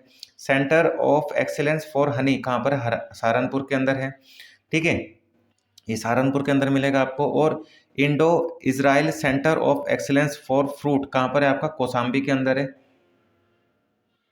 इसके अलावा उत्तर प्रदेश के अंदर हमें जनसंख्या वृद्धि देखनी है, तो उत्तर प्रदेश में दशकीय वृद्धि जो है 20% रही, और यूपी के अंदर पूरे भारत के अंदर कितनी रही? 17%, ठीक है। वहीं जनसंख्या घनत्व की बात करें तो उत्तर प्रदेश में 829 लोग प्रति व्यक्ति किलोमीटर पर रहते हैं, तो पूरे भारत में 382 लोग प्रति व्यक्ति किलोमीटर पर रहते हैं। आप मुझे कमेंट बॉक्स में बता सकते हैं कि भारत में सबसे ज़्यादा जनसंख्या घनत्व किस राज्य या केंद्र शासित प्रदेश का है? नगरीकरण की बात करें तो भारत उत्तर प्रदेश में टोटल जनसंख्या का 22% लोग शहरी हैं और पूरे भारत में 31% है। लिंगानुपात के मामले में बात करें तो 912 महिलाएं हैं 1000 पुरुषों के ऊपर, और भारत में कितनी है? 943 महिलाएं 1000 पुरुषों के ऊपर है। साक्षरता दर की बात करें, अगर हम तुलना करें भारत से, तो उत्तर प्रदेश में व्यक्ति साक्षरता दर कितनी है? 67, और भारत में 73। पुरुष साक्षरता की बात करें तो 77 और भारत में 80। स्त्री की साक्षरता की बात करें तो उत्तर प्रदेश में 57 और भारत में 64 है। इसके बाद में ग्रामीण की बात कर लें तो ग्रामीण साक्षरता में व्यक्ति 65% है और पूरे भारत में 67% है। पुरुष साक्षरता ग्रामीण में कितनी है? 76% और पूरे भारत में 77%। स्त्री शिक्षा की बात करें तो 53% और पूरे भारत में 57%। अगर नगरीय की बात करें तो नगरीय में उत्तर प्रदेश की कुल जनसंख्या का 75% लोग जो हैं नगरों में रहते हैं, और पूरे भारत में 84%। पुरुष में 80%, पूरे भारत में 88%। महिलाओं में 69% और पूरे भारत में 79%। इसके बाद में नेक्स्ट है आपका कुल जनसंख्या में अनुसूचित जाति और जनजाति, अनुसूचित जाति की संख्या कितनी है? तो 20% है उत्तर प्रदेश के अंदर, और पूरे भारत में 16% है। कुल जनसंख्या में अनुसूचित जनजाति की संख्या कितनी है? तो उत्तर प्रदेश की कुल जनसंख्या का 0.6% अनुसूचित जनजाति है, और पूरे भारत की कुल जनसंख्या का 8.61% अनुसूचित जनजातियां यानी एसटीज है। इसके बाद में जन्म दर की बात करें तो उत्तर प्रदेश और भारत में प्रति हजार में तो कुल जन्म दर 25% है, इसमें 19% है। ग्रामीण में 26% है, इसमें 21% है। नगरीय में आपका उत्तर प्रदेश में 22% है और भारत में 16% है, ठीक है। इसके अलावा मृत्यु दर की बात करें 2020 में उत्तर प्रदेश और भारत की तुलना करें तो उत्तर प्रदेश में टोटल 6.5 मृत्यु दर होती है परसेंट, और यहाँ पर कितनी है 6%। ग्रामीण में 6.8 है, यहाँ पर 6.4 है, यहाँ पर 5.4 है, तो यहाँ पर 5.1 है। ठीक है। शिशु मृत्यु दर की बात करें उत्तर प्रदेश के अंदर तो प्रति हजार में 38 शिशु जो हैं उनकी मृत्यु हो जाती है, और भारत में 28 की होती है। ग्रामीण में 40 है, और अब पूरे भारत में 31 हैं, और यूपी में नगरीय में 28 हैं, और पूरे भारत में कितने 19 हैं। बात करें उत्तर प्रदेश, भारत में उत्तर प्रदेश का उल्लेखनीय स्थान, तो कहाँ कहाँ पर क्या क्या मिलता है। तो भारत में उत्तर प्रदेश का प्रथम स्थान पशुपालन व बागवानी में होता है। तो कुल पशुधन जो है उत्तर प्रदेश का, ठीक है, उत्तर प्रदेश के अंदर है। और समग्र बागवानी उत्पादन 21-22 के अनुसार, और कुल सब्जी उत्पादन, आंवला उत्पादन, अमरूद उत्पादन और आम उत्पादन, ठीक है। तो ये सारे क्या हैं उत्तर प्रदेश के अंदर, गेहूं, गन्ना, आलू, मसूर। इसके बाद में जनसंख्या बैंक, शाखाएं, समाचार पत्र ये होते हैं। और इसके अलावा दुग्ध उत्पादन, मांस उत्पादन में, ठीक है, सेकंड नंबर पर आता है। तो उत्तर प्रदेश जो है दूध दूध उत्पादन हो गया, तो इसमें सेकंड नंबर पर उत्तर प्रदेश सेकंड नंबर पर किस किस मामले में आता है, तो दूध उत्पादन में आता है, मांस उत्पादन में आता है, चावल उत्पादन में आता है, चीनी में आता है और बाजरा में आता है। और उत्तर प्रदेश पहले स्थान पर जो आता है वो किस किस मामलों में आता है, तो उत्तर प्रदेश पहले स्थान पर आता है आपका कुल सिंचित क्षेत्र जो एग्रीकल्चर का होता है वो नलकूप से खेती करने में और नहरों से खेती करने में, ये पहले नंबर पर आता है। ठीक है। और वहीं पहले नंबर पर आपका जनसंख्या के मामले में, बैंक शाखाओं के मामले में, डाकघर के मामले में और समाचार पत्रों के मामले में पहले नंबर पर आता है। ठीक है। के अलावा उत्तर प्रदेश की जनजातियों की बात करें तो 2011 की जनगणना के अनुसार उत्तर प्रदेश में कुल अनुसूचित जनजाति कितनी है आपकी 4,13,608 है। वहीं अनुसूचित जनजातियां कितनी है, तो उन अनुसूचित जनजातियां आपकी कितनी है, तो ये आपकी 11,34,273। ठीक है, तो 11 लाख के आसपास है। वहीं कुल जनसंख्या में उत्तर प्रदेश की अनुसूचित जनजाति का परसेंट कितना है, 0.6% है। और सर्वाधिक जनजाति वाला जिला उत्तर प्रदेश के अंदर कौन सा है, तो सोनभद्र है। सर्वाधिक अनुसूचित जनजाति वाला जिला कौन सा है, सोनभद्र ही है। सबसे कम अनुसूचित जनजाति वाला जिला बागपत है, यहाँ पर सबसे कम ट्राइबल एरिया मिलते हैं। और भारत सरकार द्वारा प्रदेश की 10 नई जनजातियों को सूचीबद्ध किया गया है, कब किया गया है, 2003 के अंदर। इसके अलावा प्रमुख हस्तशिल्प है, तो यहाँ पर कुछ हस्तशिल्प के आपके एग्जाम्पल हैं, जैसे चिकन का काम, जरी का काम, लकड़ी के खिलौने बनाना जो कि गोरखपुर में बनाए जाते हैं, फर्नीचर, मिट्टी के खिलौने, कालीन, सिल्क, पीतल का काम करना, ये इंपॉर्टेंट हस्तशिल्प है। वहीं लोकगीत की बात करें उत्तर प्रदेश में तो बिरहा, चेती, कजरी, रसिया, फाग, आल्हा, पूरन भगत और भर्तृहरि, ये क्या है आपका, ये प्रमुख लोकगीत हैं। वहीं अगर हम बात करें तो कठ घोड़ा, ठीक है, कठ घोड़ा, चरकुला, कर्मा, पांडव, पाईडंडा, धोबिया, राई, थारू और शेरा, ये हो जाएगा प्रमुख लोक नृत्य हो जाएंगे। इसके अलावा बहुआयामी निर्धनता सूचकांक एक प्रगति समीक्षा 2023 रिपोर्ट, उत्तर प्रदेश में बहुआयामी निर्धनता की स्थिति हमें देखना है। नीति आयोग की रिपोर्ट आती है, तो इस रिपोर्ट के अनुसार जो उपाध्यक्ष है नीति आयोग के कौन है, सुमन बेरी। ठीक है, वो राष्ट्रीय बहुआयामी निर्धनता सूचकांक जारी करते हैं। और इसमें क्या क्या बताया जाता है, ठीक है, इसमें क्या बताया जाता है, तो इसकी बात करें तो नवीनतम राष्ट्रीय परिवार स्वास्थ्य सर्वेक्षण यानी FNFHS 5 2019-21 के अनुसार बहुआयामी सूचकांक का ये दूसरा संस्करण जारी किया गया है। ठीक है, क्या संस्करण जारी किया गया, दूसरा संस्करण जारी किया गया। इस रिपोर्ट के अनुसार भारत में बहुआयामी निर्धनता सूचकांक के अनुपात में जनसंख्या प्रतिशत बढ़ रहा है। ठीक है, इसमें 2015-16 के अनुसार 24% से घटकर कितना रह गया है, 2019-21 में 14.96% रह गया है। ठीक है, बहुआयामी सूचकांक में। वहीं अगर बात करें 2015-16 से 2019-21 के मध्य बहुआयामी निर्धनता सूचकांक से मुक्त हुए लोगों की संख्या में उत्तर प्रदेश देश के सभी राज्यों या संघ राज्य क्षेत्रों में सबसे ऊपर रहा है, सबसे टॉप पर रहा है। ठीक है, जहां लगभग 3 करोड़ लोग जो है ना आपकी बहुआयामी निर्धनता के दायरे से बाहर आ गए हैं। ठीक है, बाहर आ गए, तो पहले नंबर पर उत्तर प्रदेश, दूसरे नंबर पर बिहार रहा जो गरीबी से उबार पाया लोगों को, और तीसरे नंबर पर रहा आपका मध्य प्रदेश जो कि गरीबी से उबार पाया। ठीक है, इसके अलावा नेक्स्ट है आपका नेक्स्ट है उत्तर प्रदेश के में आयामी निर्धनों का अनुपात जो है 2015-16 के अनुसार जो है उसमें 37.68% से घटकर कितना रह गया 2019-20 में 19-21 में 22.93%। ठीक है, इतना रह चुका है। इसके अलावा नेक्स्ट की देख लें तो उत्तर प्रदेश पहले नंबर पर आ रहा है सूचकांक घटाने में, और बिहार दूसरे पर आ रहा है, और मध्य प्रदेश तीसरे पर आ रहा है। इसके बाद में नेक्स्ट है आपका 2019 से 21 में बहुआयामी निर्धनता अनुपात के संदर्भ में उत्तर प्रदेश में 22% देश का राज्य और राज्य क्षेत्र में पहले नंबर, बिहार 33% और झारखंड 28%, मेघालय 27% है। ठीक है, ये बहुआयामी निर्धनता अनुपात के मामले में है उत्तर प्रदेश का परसेंटेज जनसंख्या के अनुसार।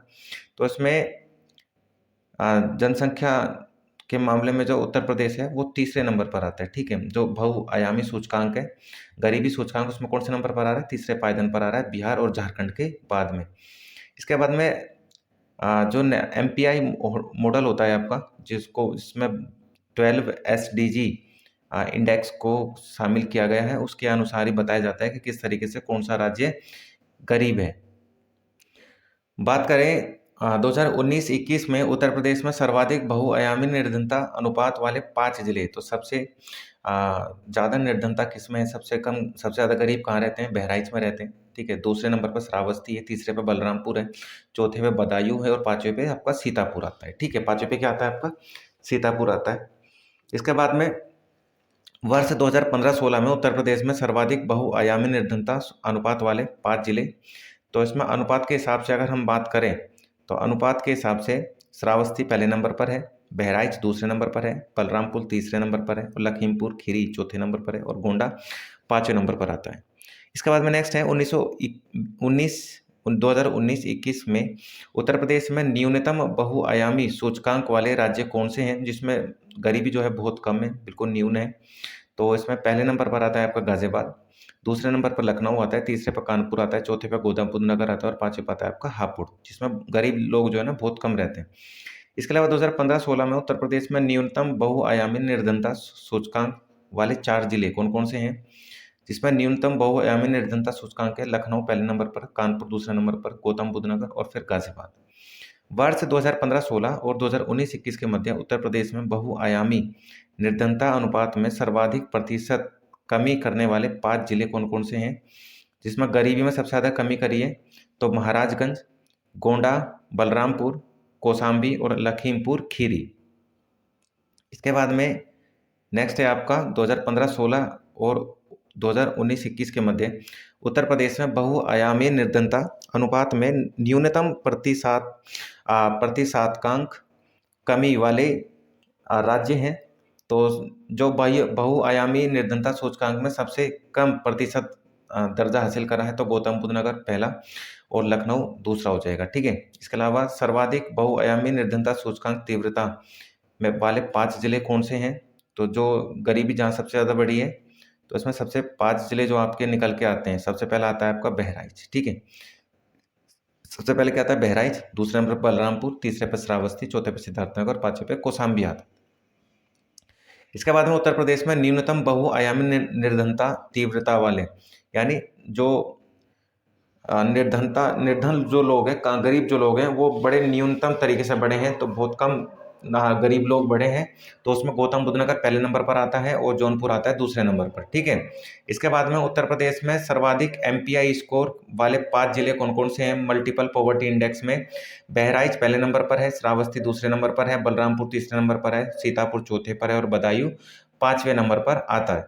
इसके बाद में उत्तर प्रदेश में न्यूनतम MPI वाले 5 राज्य कौन कौन से हैं? तो गाजियाबाद है, लखनऊ है, कानपुर है, और गौतम बुद्ध नगर है, और आपका हापुड़ आ जाता है। इसके बाद हम बात करें 6 अगस्त 2023 को प्रधानमंत्री नरेंद्र मोदी द्वारा अमृत भारत स्टेशन योजना के तहत पहले चरण में देश भर में 508 रेलवे स्टेशनों के कायाकल्प की परियोजना का शिलान्यास किया गया।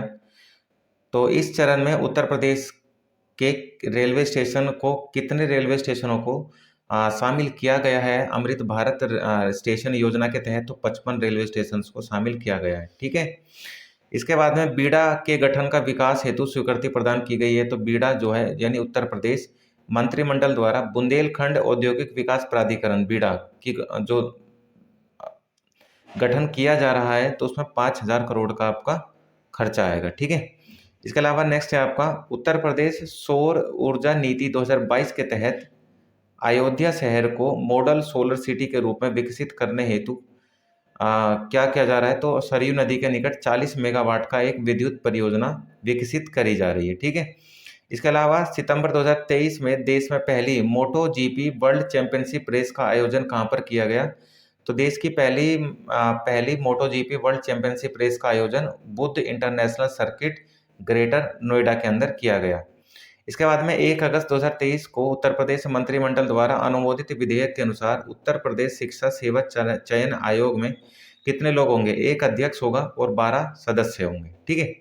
इसके अलावा नेक्स्ट है उत्तर प्रदेश शिक्षा सेवा चयन आयोग के अध्यक्ष एवं सदस्यों का कार्यकाल कितना होगा, तो अध्यक्ष का होगा 3 वर्ष। ठीक है। एक बार पोस्ट पे आ गए तो 3 वर्ष या फिर 65 वर्ष, जो भी ज़्यादा होगा उनमें काउंट हो जाएगा। ठीक है। इसके बाद में प्रस्तावित उत्तर प्रदेश शिक्षा सेवा चयन आयोग का मुख्यालय कहाँ पर होगा, तो ये होगा आपका प्रयागराज के अंदर। इसके बाद में नेक्स्ट है आपका यूपी पीएससी द्वारा की जाने वाली भर्तियों के अतिरिक्त, ठीक है, इनको छोड़ दें तो उत्तर प्रदेश के अंदर अब कौन सा बोर्ड जो है सभी परीक्षाओं से संबंधित एग्जाम लेगा, तो उत्तर प्रदेश शिक्षा सेवा चयन आयोग यानी यूपी ट्रिपल एससी। ठीक है। UP triple SC. ठीक है। इसके बाद में नेक्स्ट है आपका जुलाई 2023 में नीति आयोग द्वारा जारी निर्यात तैयारी सूचकांक ईपीआई एक्सपोर्ट प्रिपेयर्डनेस इंडेक्स 2022 में देश के स्थल रुद्ध राज्यों में उत्तर प्रदेश का स्थान कौन सा रहा है, तो निर्यात के मामले में उत्तर प्रदेश तीसरे नंबर पर आया है, पहले नंबर पर हरियाणा और फिर तेलंगाना। ठीक है। तो अगर मैं कोई क्वेश्चन यहाँ पर कुछ लाइन छोड़ रहा हूँ तो इसका मतलब वो आप लोगों के काम की नहीं है, इसलिए मैं यहाँ पे स्किप कर रहा हूँ चीज़ें, तो आप उन लाइनों को नहीं पढ़िएगा। इसके बाद में निर्यात तैयारी सूचकांक 2022 में देश के सभी 36 राज्यों और संघ शासित राज्यों में उत्तर प्रदेश का कौन सा स्थान आता है, तो 7वां आता है। ठीक है। निर्यात के मामले में उत्तर प्रदेश सरकार द्वारा गोवंश संवर्धन एवं डेयरी विकास का ब्रांड एम्बेसडर किसको नियुक्त किया गया है, राहुल चौधरी को, जो कि अंतर्राष्ट्रीय कबड्डी खिलाड़ी हैं। और उत्तर प्रदेश में विशेष संचारी रोग नियंत्रण अभियान संचालित किया गया है 1 से 31 जुलाई 2023 के मध्य। इसके अलावा भारत का पहला वैदिक थीम पार्क जो है कहाँ पर बनाया गया है, नोएडा के सेक्टर 78 में वैदिक थीम पार्क बनाया गया है। 7 जुलाई 2023 को प्रधानमंत्री ने उत्तर प्रदेश में 12,100 करोड़ रुपए से अधिक की विकास परियोजनाओं को लोकार्पण और शिलान्यास किया, तो कहाँ पर किया, वाराणसी के अंदर किया।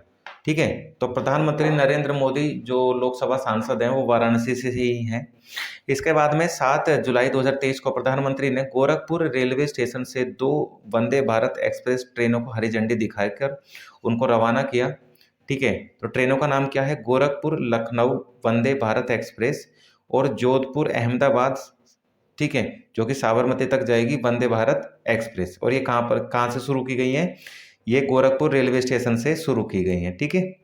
इसके अलावा 5 जुलाई 2023 को मुख्यमंत्री योगी आदित्यनाथ ने लखनऊ जिले में भिक्षावृत्ति से मुक्त हुए बच्चों को योजना की स्वीकृति पत्र एवं शैक्षणिक सामग्री के साथ स्कूल किट प्रदान करी। तो उत्तर प्रदेश मुख्यमंत्री बाल सेवा योजना के तहत और इस्माइल परियोजना के अंतर्गत। ठीक है।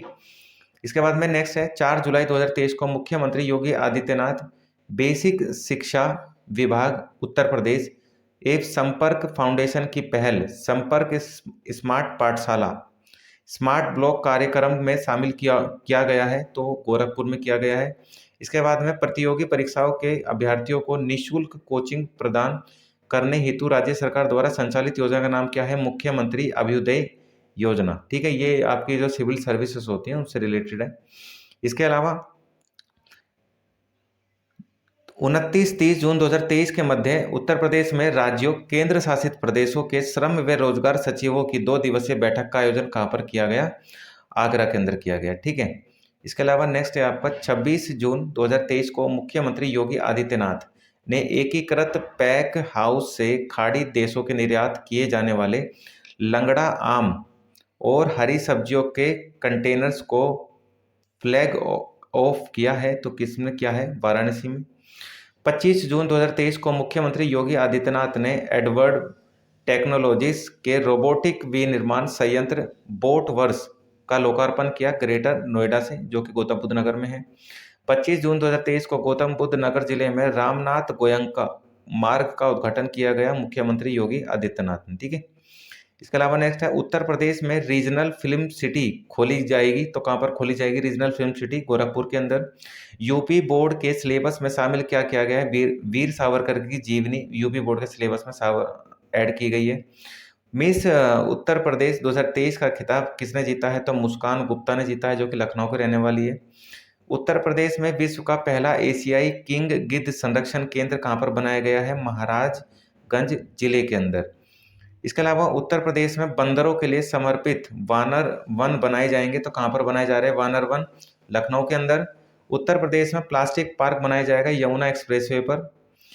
21 जून 2023 को मुख्यमंत्री योगी आदित्यनाथ 9वें अंतर्राष्ट्रीय योग दिवस के अवसर पर आयोजित सामूहिक योगाभ्यास कार्यक्रम में शामिल हुए। तो गोरखपुर में हुए। इसके बाद में नेक्स्ट है, वृक्षारोपण महाअभियान 2023 के अंतर्गत पौधे लगाए जाने का लक्ष्य रखा गया है। तो 35 करोड़ पौधे लगाए जाने हैं 2023 के अंदर। जो 2023 कंप्लीट हो भी चुका है, तो 35 करोड़ पौधे लगाए गए हैं। और उत्तर प्रदेश सरकार द्वारा प्रदेश के कुल हरित क्षेत्र को वर्तमान के 9.23% से बढ़ाकर 15% करने का लक्ष्य रखा गया है 2026-27 तक। ठीक है। तो हरित क्षेत्र बढ़ा दिया जाएगा, 15% कर दिया जाएगा। इसके बाद में नेक्स्ट है, मुख्यमंत्री योगी आदित्यनाथ ने उत्तर प्रदेश की जेलों यानी कारागारों का नाम बदलकर क्या रखने का निर्देश दिया है? सुधार गृह। अब उत्तर प्रदेश में जेलों का नाम सुधार गृह रखा गया है। इसके बाद में नेक्स्ट है आपका, उत्तर प्रदेश में एल्डर लाइन 14,567 सेवा शुरू की गई है। तो ये किससे रिलेटेड है एल्डर लाइन? ये है बेघर बुजुर्गों को आश्रय देने हेतु। इसके बाद में नेक्स्ट है आपका, उन्नत पर्वतारोहण पाठ्यक्रम को पूरा करने वाली भारत की पहली महिला एनसीसी कैडेट कौन बन गई है? शालिनी सिंह, जो कि लखनऊ की रहने वाली हैं। इसके बाद में नेक्स्ट है आपका, मई 2023 में 13वीं हॉकी इंडिया सब जूनियर पुरुष राष्ट्रीय चैंपियनशिप 2023 का खिताब फाइनल में हॉकी एसोसिएशन ऑफ ओडिशा को पराजित कर किसने जीता? उत्तर प्रदेश हॉकी ने। इसके बाद में किसको हराया? तो उड़ीसा को हराया। ठीक है इन्होंने। इसके बाद में 30 मई से 1 जून 2023 में मध्य भारत वस्त्र निर्माता संघ द्वारा नॉर्थ इंडिया गारमेंट फेयर 2023 का आयोजित कहाँ किया गया? India expo mart greater Noida के अंदर। ठीक है। इसके अलावा इंटरनेशनल परफ्यूम पार्क जो है वो कहाँ पर मनाया जा रहा है? तो ये मनाया जा रहा है कन्नौज के अंदर। Pharmaceutical research and innovation institute कहाँ पर मनाया जा रहा है? तो मनाया जा रहा है आपका लखनऊ के अंदर। इसके अलावा नेक्स्ट है आपका, मई 2023 में शहरी विकास के लिए गठित केंद्र सरकार की हाई लेवल कमेटी ने 7 डेवलपमेंट रीजन बनाए हैं। तो ये किसने बनाए हैं? ये बनाए हैं आपके उत्तर प्रदेश सरकार। कोयले की मीथेन से बदलने का काम कौन करेगा? तो बनारस हिंदू विश्वविद्यालय करेगा कोयले को मीथेन में बदलने का काम। ठीक है। इसके अलावा उत्तर प्रदेश में पहले महिला विश्वविद्यालय की स्थापना कहाँ पर की जा रही है? गोरखपुर के अंदर। उत्तर प्रदेश में वाटर टैक्सी सेवा शुरू करने वाला जिला कौन सा है? वाराणसी है। उत्तर प्रदेश में 2023 में लखनऊ के कुकरेल वन क्षेत्र में सिंगापुर की तर्ज पर देश की पहली नाइट सफारी और नया चिड़ियाघर खोलने हेतु प्रार्थना की है, तो केंद्रीय चिड़ियाघर प्राधिकरण द्वारा। ठीक है। इसके अलावा नेक्स्ट है आपका, 1 मई 2023 तक एक स्टेशन एक उत्पाद योजना के तहत 21 राज्यों और 3 केंद्र शासित प्रदेशों में 785 OSOP केंद्रों के साथ 728 स्टेशनों को शामिल किया गया है। ठीक है। तो इस योजना के तहत उत्तर प्रदेश के कितने स्टेशन आ रहे हैं? 73 आ रहे हैं। पश्चिम बंगाल कितने आ रहे हैं? 98 आ रहे हैं, 98। और तमिलनाडु के 95 आ रहे हैं। इसके अलावा नेक्स्ट है आपका, 24 जून 2023 के मध्य उत्तर प्रदेश में प्रधानमंत्री किसान सम्मान निधि योजना के तहत समस्त पात्र कृषकों को लाभ दिलाने हेतु संचालित किया गया वृहद संतृप्तिकरण अभियान। ठीक है। इसके अलावा राज्य लोक सेवा आयोग के अध्यक्षों का 24वां राष्ट्रीय सम्मेलन कहाँ पर हुआ है? ये हुआ है आपका लखनऊ के अंदर। अप्रैल 2023 में काशी तेलुगु संगम 2023 आयोजित हुआ वाराणसी में। अप्रैल 2023 में गंगा पुष्करालु उत्सव का आयोजन कहाँ पर किया गया? वाराणसी के अंदर। 23 अप्रैल 2023 को जल शक्ति मंत्रालय द्वारा जारी जल स्रोत की गणना रिपोर्ट के अनुसार जल स्रोतों की संख्या के मामले में शीर्ष राज्यों में उत्तर प्रदेश का स्थान कौन सा रहा? दूसरा रहा। इसके बाद में नेक्स्ट है आपका अप्रैल 2023 में जारी इंडिया जस्टिस रिपोर्ट 2022 के अनुसार देश के 18 बड़े एवं मध्य आकार राज्यों की रैंकिंग में उत्तर प्रदेश का स्थान 18वां आता है, जो कि सबसे अंतिम है। ठीक है, जस्टिस रिपोर्ट के अनुसार 10 अप्रैल 2023 की जारी राज्य ऊर्जा दक्षता सूचकांक 2021-22 में ग्रुप 1 के 10 राज्यों में उत्तर प्रदेश कौन से नंबर पर है? 5वें नंबर पर है। काशी विश्वनाथ कॉरिडोर की तर्ज पर नाथ कॉरिडोर बनाया जा रहा है बरेली में। इसके बाद में नेक्स्ट है आपका उत्तर प्रदेश में कानपुर और लखनऊ के मध्य अंतर्राष्ट्रीय क्रिकेट स्टेडियम बनाए जाएंगे वाराणसी और गोरखपुर में।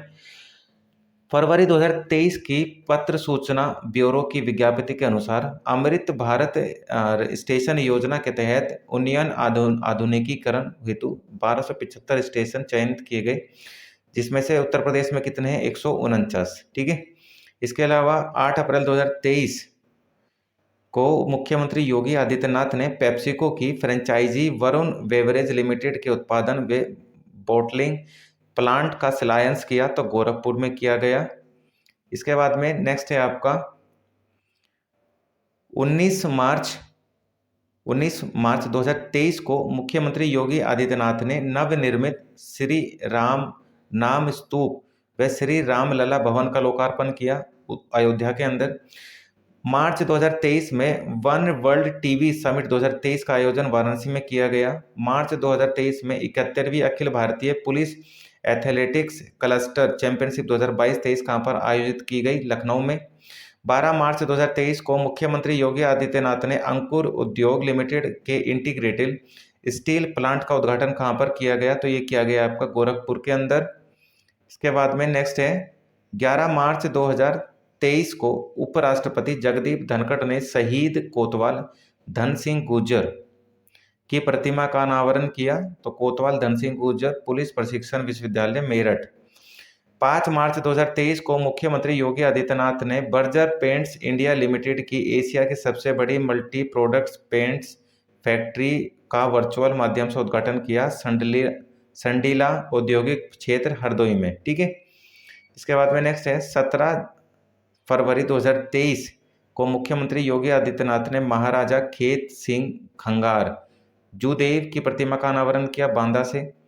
इसके अलावा केंद्रीय मंत्री मनसुख मंडाविया ने उत्तर प्रदेश में इंडियन फार्मर्स फर्टिलाइजर लिमिटेड यानी इफको के नैनो यूरिया तरल यानी लिक्विड संयंत्रों का उद्घाटन किया है आंवला और फूलपुर में। इसके बाद में फरवरी 2023 में वीरवर श्री लक्ष्मण जी की मूर्ति का अनावरण कहाँ पर किया गया? लखनऊ के अंदर। देश में सर्वाधिक बिजली का कनेक्शन वाला राज्य कौन सा है? उत्तर प्रदेश है। 10वीं शताब्दी में मूर्तियां प्राप्त हुई है कालिंजा दुर्ग में। उत्तर प्रदेश सरकार उत्तर प्रदेश गौरव सम्मान के तहत 4 विभूतियों को सम्मानित करेगी 11-11 लाख रुपए की राशि से। उत्तर प्रदेश में खेती का सर्व किया गया है, तो कर्नाटक की तर्ज पर। उत्तर प्रदेश G20 की 11 बैठकों का आयोजन किया गया, कहाँ पर किया गया? लखनऊ, वाराणसी, आगरा और गौतम बुद्ध नगर। अयोध्या में ग्रीनफील्ड टाउनशिप बनाई गई गुजरात के साबरमती की तर्ज पर। गोरखपुर की मुंडेरा बाजार नगर पंचायत का नया नाम क्या है? चोरा। इसके बाद में नेक्स्ट है आपका दिसंबर 2022 में महाकवि सी सुब्रमण्यम भारतीयार की 141वीं जयंती पर उनकी प्रतिमा का अनावरण किया गया वाराणसी में। दिसंबर 2022 में नागरिक उड्डयन मंत्रालय ने 3 हवाई अड्डों में प्रवेश हेतु डिजी यात्रा फेस रिकॉग्निशन सॉफ्टवेयर का शुभारंभ किया वाराणसी, नई दिल्ली और बेंगलुरु के अंदर। ठीक है। इसके बाद में नेक्स्ट है आपका गुणवत्ता नियंत्रण सर्किल। ठीक है। नेक्स्ट क्या है आपका गुणवत्ता नियंत्रण सर्किल्स पर 47वें अंतर्राष्ट्रीय सम्मेलन में स्वर्ण अवार्ड कितने जीता? NTPC ऊंचाहार उत्तर प्रदेश। भारत की पहली मानव रहित कार कौन सी है? किसने बनाई है? तो मोतीलाल नेहरू राष्ट्रीय प्रौद्योगिकी संस्थान आपका प्रयागराज ने।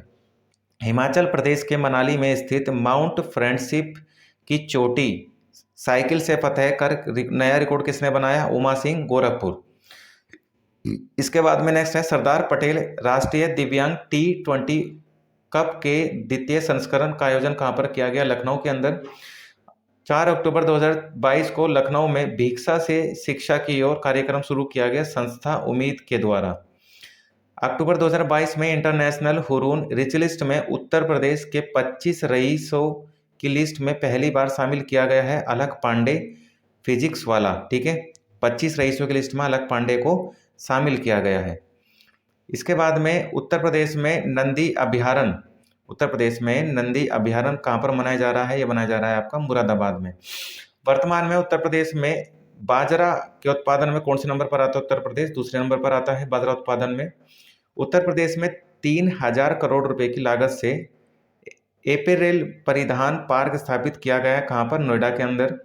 उत्तर भारत का सबसे बड़ा मॉल लुलु मॉल कहाँ पर है? लुलु मॉल है आपका लखनऊ के अंदर है, उत्तर भारत का सबसे बड़ा मॉल है। इसके बाद है आपका सितंबर 2022 में मुख्यमंत्री योगी आदित्यनाथ ने योग एवं प्राकृतिक चिकित्सा केंद्र क्षेम1 का उद्घाटन किया बेंगलुरु कर्नाटक में। इसके बाद में अगस्त 2022 में मुख्यमंत्री ने छात्र छात्राओं को टेबलेट पीसी एवं स्मार्टफोन वितरित किए हैं मुख्यमंत्री ने और अभ्युदय योजना के तहत और स्वामी विवेकानंद युवा सशक्तिकरण योजना के तहत। ठीक है, वर्ष 2023-24 में गेहूं की खरीद हेतु गेहूं का समर्थन मूल्य कितना है उत्तर प्रदेश के अंदर? 2125 रुपये प्रति क्विंटल। इसके बाद में नेक्स्ट है आपका प्रदेश में सक्रिय क्षय रोगी यानी टीबी रोग से ग्रसित आयोजन जो अभियान चलाया गया है तो कब से कब तक? 20 फरवरी से 5 फरवरी 2023 तक।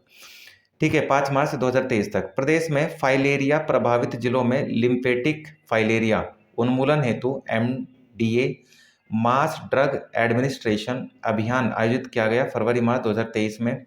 19 से 23 जनवरी 2023 तक सिल्क एक्सपो आयोजित हुआ है पर्यटन भवन गोमतीपुर लखनऊ।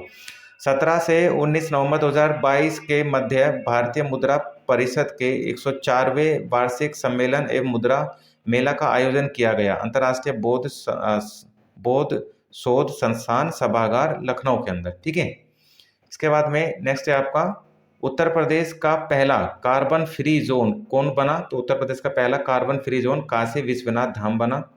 इसके बाद में उत्तर प्रदेश के विधायकों के लिए स्थानीय क्षेत्र विकास कोष को प्रतिवर्ष 3 करोड़ रुपए से बढ़ाकर कितना कर दिया गया है? 5 करोड़ रुपए। देश का पहला फ्लोटिंग स्विमिंग पूल कहाँ पर बनाया गया है? वाराणसी स्थित खगड़िया नमो घाट पर। उत्तर प्रदेश के अंदर हेरिटेज पर्यटन इकाइयाँ तो कौन कौन सी और किस किस डिस्ट्रिक्ट में है तो वो देखना है यहाँ पर। तो ये कुछ हेरिटेज पर्यटक इकाइयाँ हैं आपकी जो कि अलग अलग डिस्ट्रिक्ट्स में है, जैसे छतर मंजिल ये कहाँ पर है? लखनऊ के अंदर है। चुनार किला ये कहाँ है? मिर्जापुर के अंदर है। बरुआ सागर किला ये कहाँ है? झांसी के अंदर है। कोठी गुलिस्ता ए इरम ये कहाँ पर है? आपका लखनऊ के अंदर है। कोठी दर्शन विलास ये लखनऊ के अंदर है।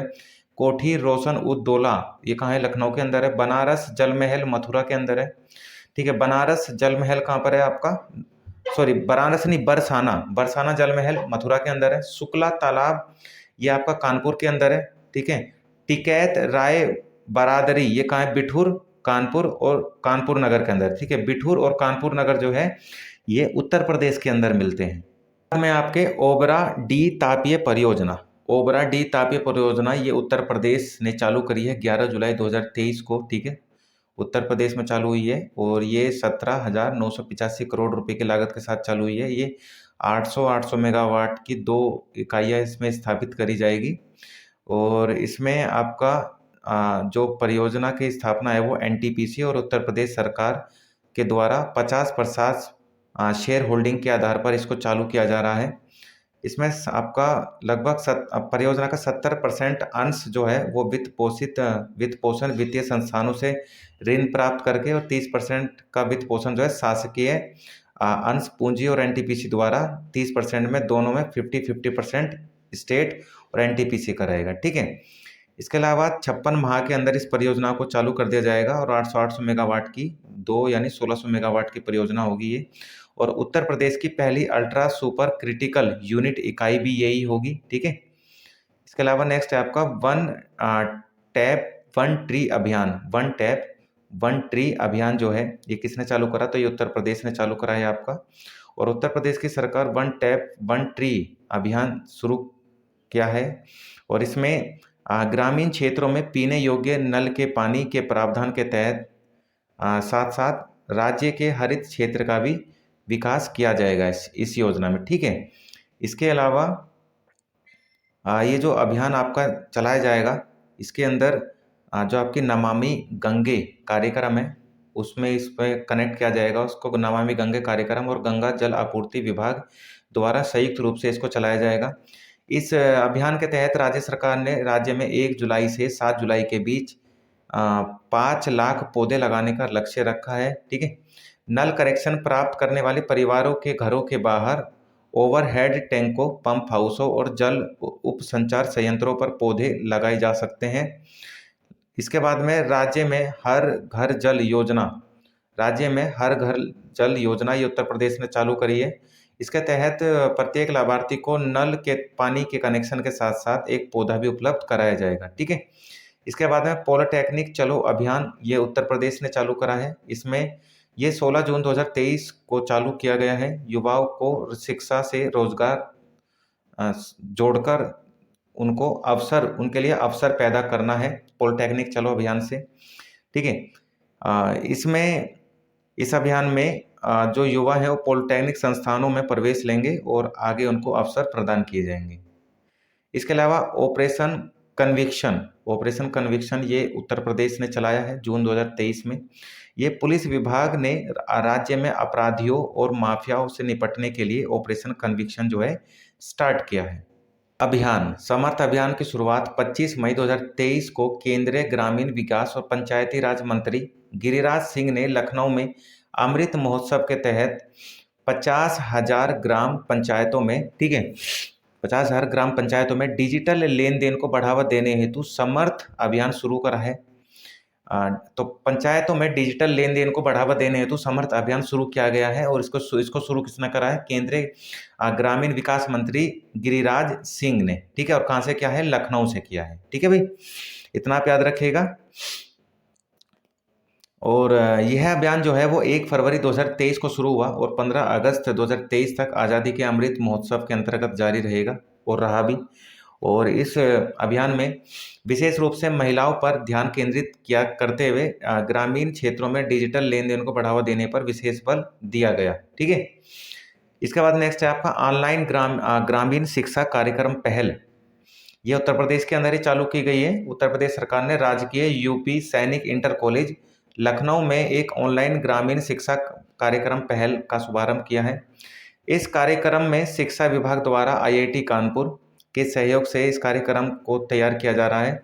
इस कार्यक्रम के तहत प्रारंभिक चरण में 10 सरकारी माध्यमिक विश्वविद्यालयों में मुफ्त ऑनलाइन शिक्षा प्रदान की जाएगी और निकट भविष्य में, आने वाले भविष्य में लगभग 40,000 विश्वविद्यालयों में ये कार्यक्रम शुरू किया जा सकता है।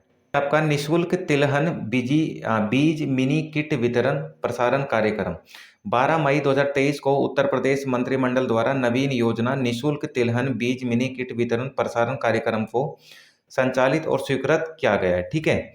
इसके अंदर जो आपकी फसलें, इस योजना के तहत जो आपकी तिलहनी फसलें हैं, तिलहनी फसलों में उनको बढ़ावा दिया जाएगा। इसके अलावा ये योजना जो है 2023-24 से लेकर 2026-27 तक जारी रहेगी। तो इसका ये टाइम पीरियड हो जाएगा इस योजना का। इस योजना में लगभग 11,457 लाख रुपए का खर्चा आने वाला है। 11,457 लाख रुपए का इस योजना में खर्चा आएगा और इस योजना के तहत लगभग आपके 75 जिलों में मूंगफली 75 जिलों में मूंगफली, तिल, राई, सरसों, अलसी के बीज मिनी किट कृषकों को निःशुल्क वितरित किए जाएंगे इसमें, ठीक है। और इसके अलावा इस योजना के तहत लगभग 26 लाख जो कृषक हैं, जो किसान हैं, वो इससे लाभान्वित हो सकेंगे, ठीक है, इस योजना के तहत। इसके अलावा नेक्स्ट है आपका ओडीएफ प्लस गांव के प्रतिशत के मामले में शीर्ष प्रदर्शन करने वाले राज्य हैं। ठीक है, तो इसमें 10 मई 2023 को जल शक्ति मंत्रालय द्वारा जारी आंकड़ों के अनुसार भारत के कुल गांव में से कुल 50% ने स्वच्छ भारत मिशन यानी ग्रामीण SBMG के दूसरे चरण के तहत खुले में शौच से मुक्त यानी ओडीएफ प्लस का दर्जा हासिल कर लिया। अब तक देश में लगभग 2.96 लाख से अधिक गांव ने स्वयं को ओडीएफ प्लस घोषित कर चुके हैं। और इसमें आपका ओडीएफ जो प्लस गांव है उसमें तेलंगाना 100% पर है, कर्नाटका 99% पर है, तमिलनाडु तीसरे नंबर पर है 97% पर है, और उत्तर प्रदेश इसमें चौथे नंबर पर आ रहा है। छोटे राज्यों में संदर्भ की बात करें तो गोवा जो है वो 95% के साथ में पहले नंबर पर है, और बड़े राज्यों में जो है आपका तेलंगाना पहले नंबर पर है, आपका जो उत्तर प्रदेश का नंबर है वो चौथा आता है। इसके अलावा नेक्स्ट है आपका हिंडन नदी कायाकल्प परियोजना। तो 18 अप्रैल 2023 को इस योजना को शुरू किया गया स्वच्छ गंगा मिशन के तहत। ठीक है, और 638 करोड़ रुपए की परियोजना है ये, 638 करोड़। ठीक है, इसमें तो 8 परियोजनाएं आएंगी 638 करोड़ रुपए में। और इसमें होगा क्या कि यमुना नदी की सहायक नदी हिंडन को साफ करना है, इसमें उत्तर प्रदेश के शामली जिले में प्रदूषण को कम करना है, और इसमें 407 करोड़ रुपए की 4 परियोजनाओं को और स्वीकृत किया गया है। नेक्स्ट है आपका स्कूल हेल्थ प्रोग्राम। 6 मई 2023 को उत्तर प्रदेश में नगरीय विकास विभाग और लखनऊ स्मार्ट सिटी के तहत स्कूल हेल्थ प्रोग्राम शुरू किया गया। ठीक है, इस प्रोग्राम को शुरू करने के साथ ही उत्तर प्रदेश बच्चों के लिए डिजिटल हेल्थ कार्ड बनाने वाला देश का पहला राज्य भी बन जाएगा। और ये योजना पायलट प्रोजेक्ट के तहत लखनऊ स्मार्ट सिटी द्वारा लखनऊ के 3 स्कूलों में इस प्रोग्राम को शुरू किया गया है। ठीक है, इसके अलावा नेक्स्ट की बात करें तो इस प्रोग्राम के तहत नगर निगम के स्कूलों में पढ़ने वाले 1765 विद्यार्थियों के शारीरिक और मानसिक स्वास्थ्य का डिजिटल हेल्थ कार्ड तैयार किया जा रहा है।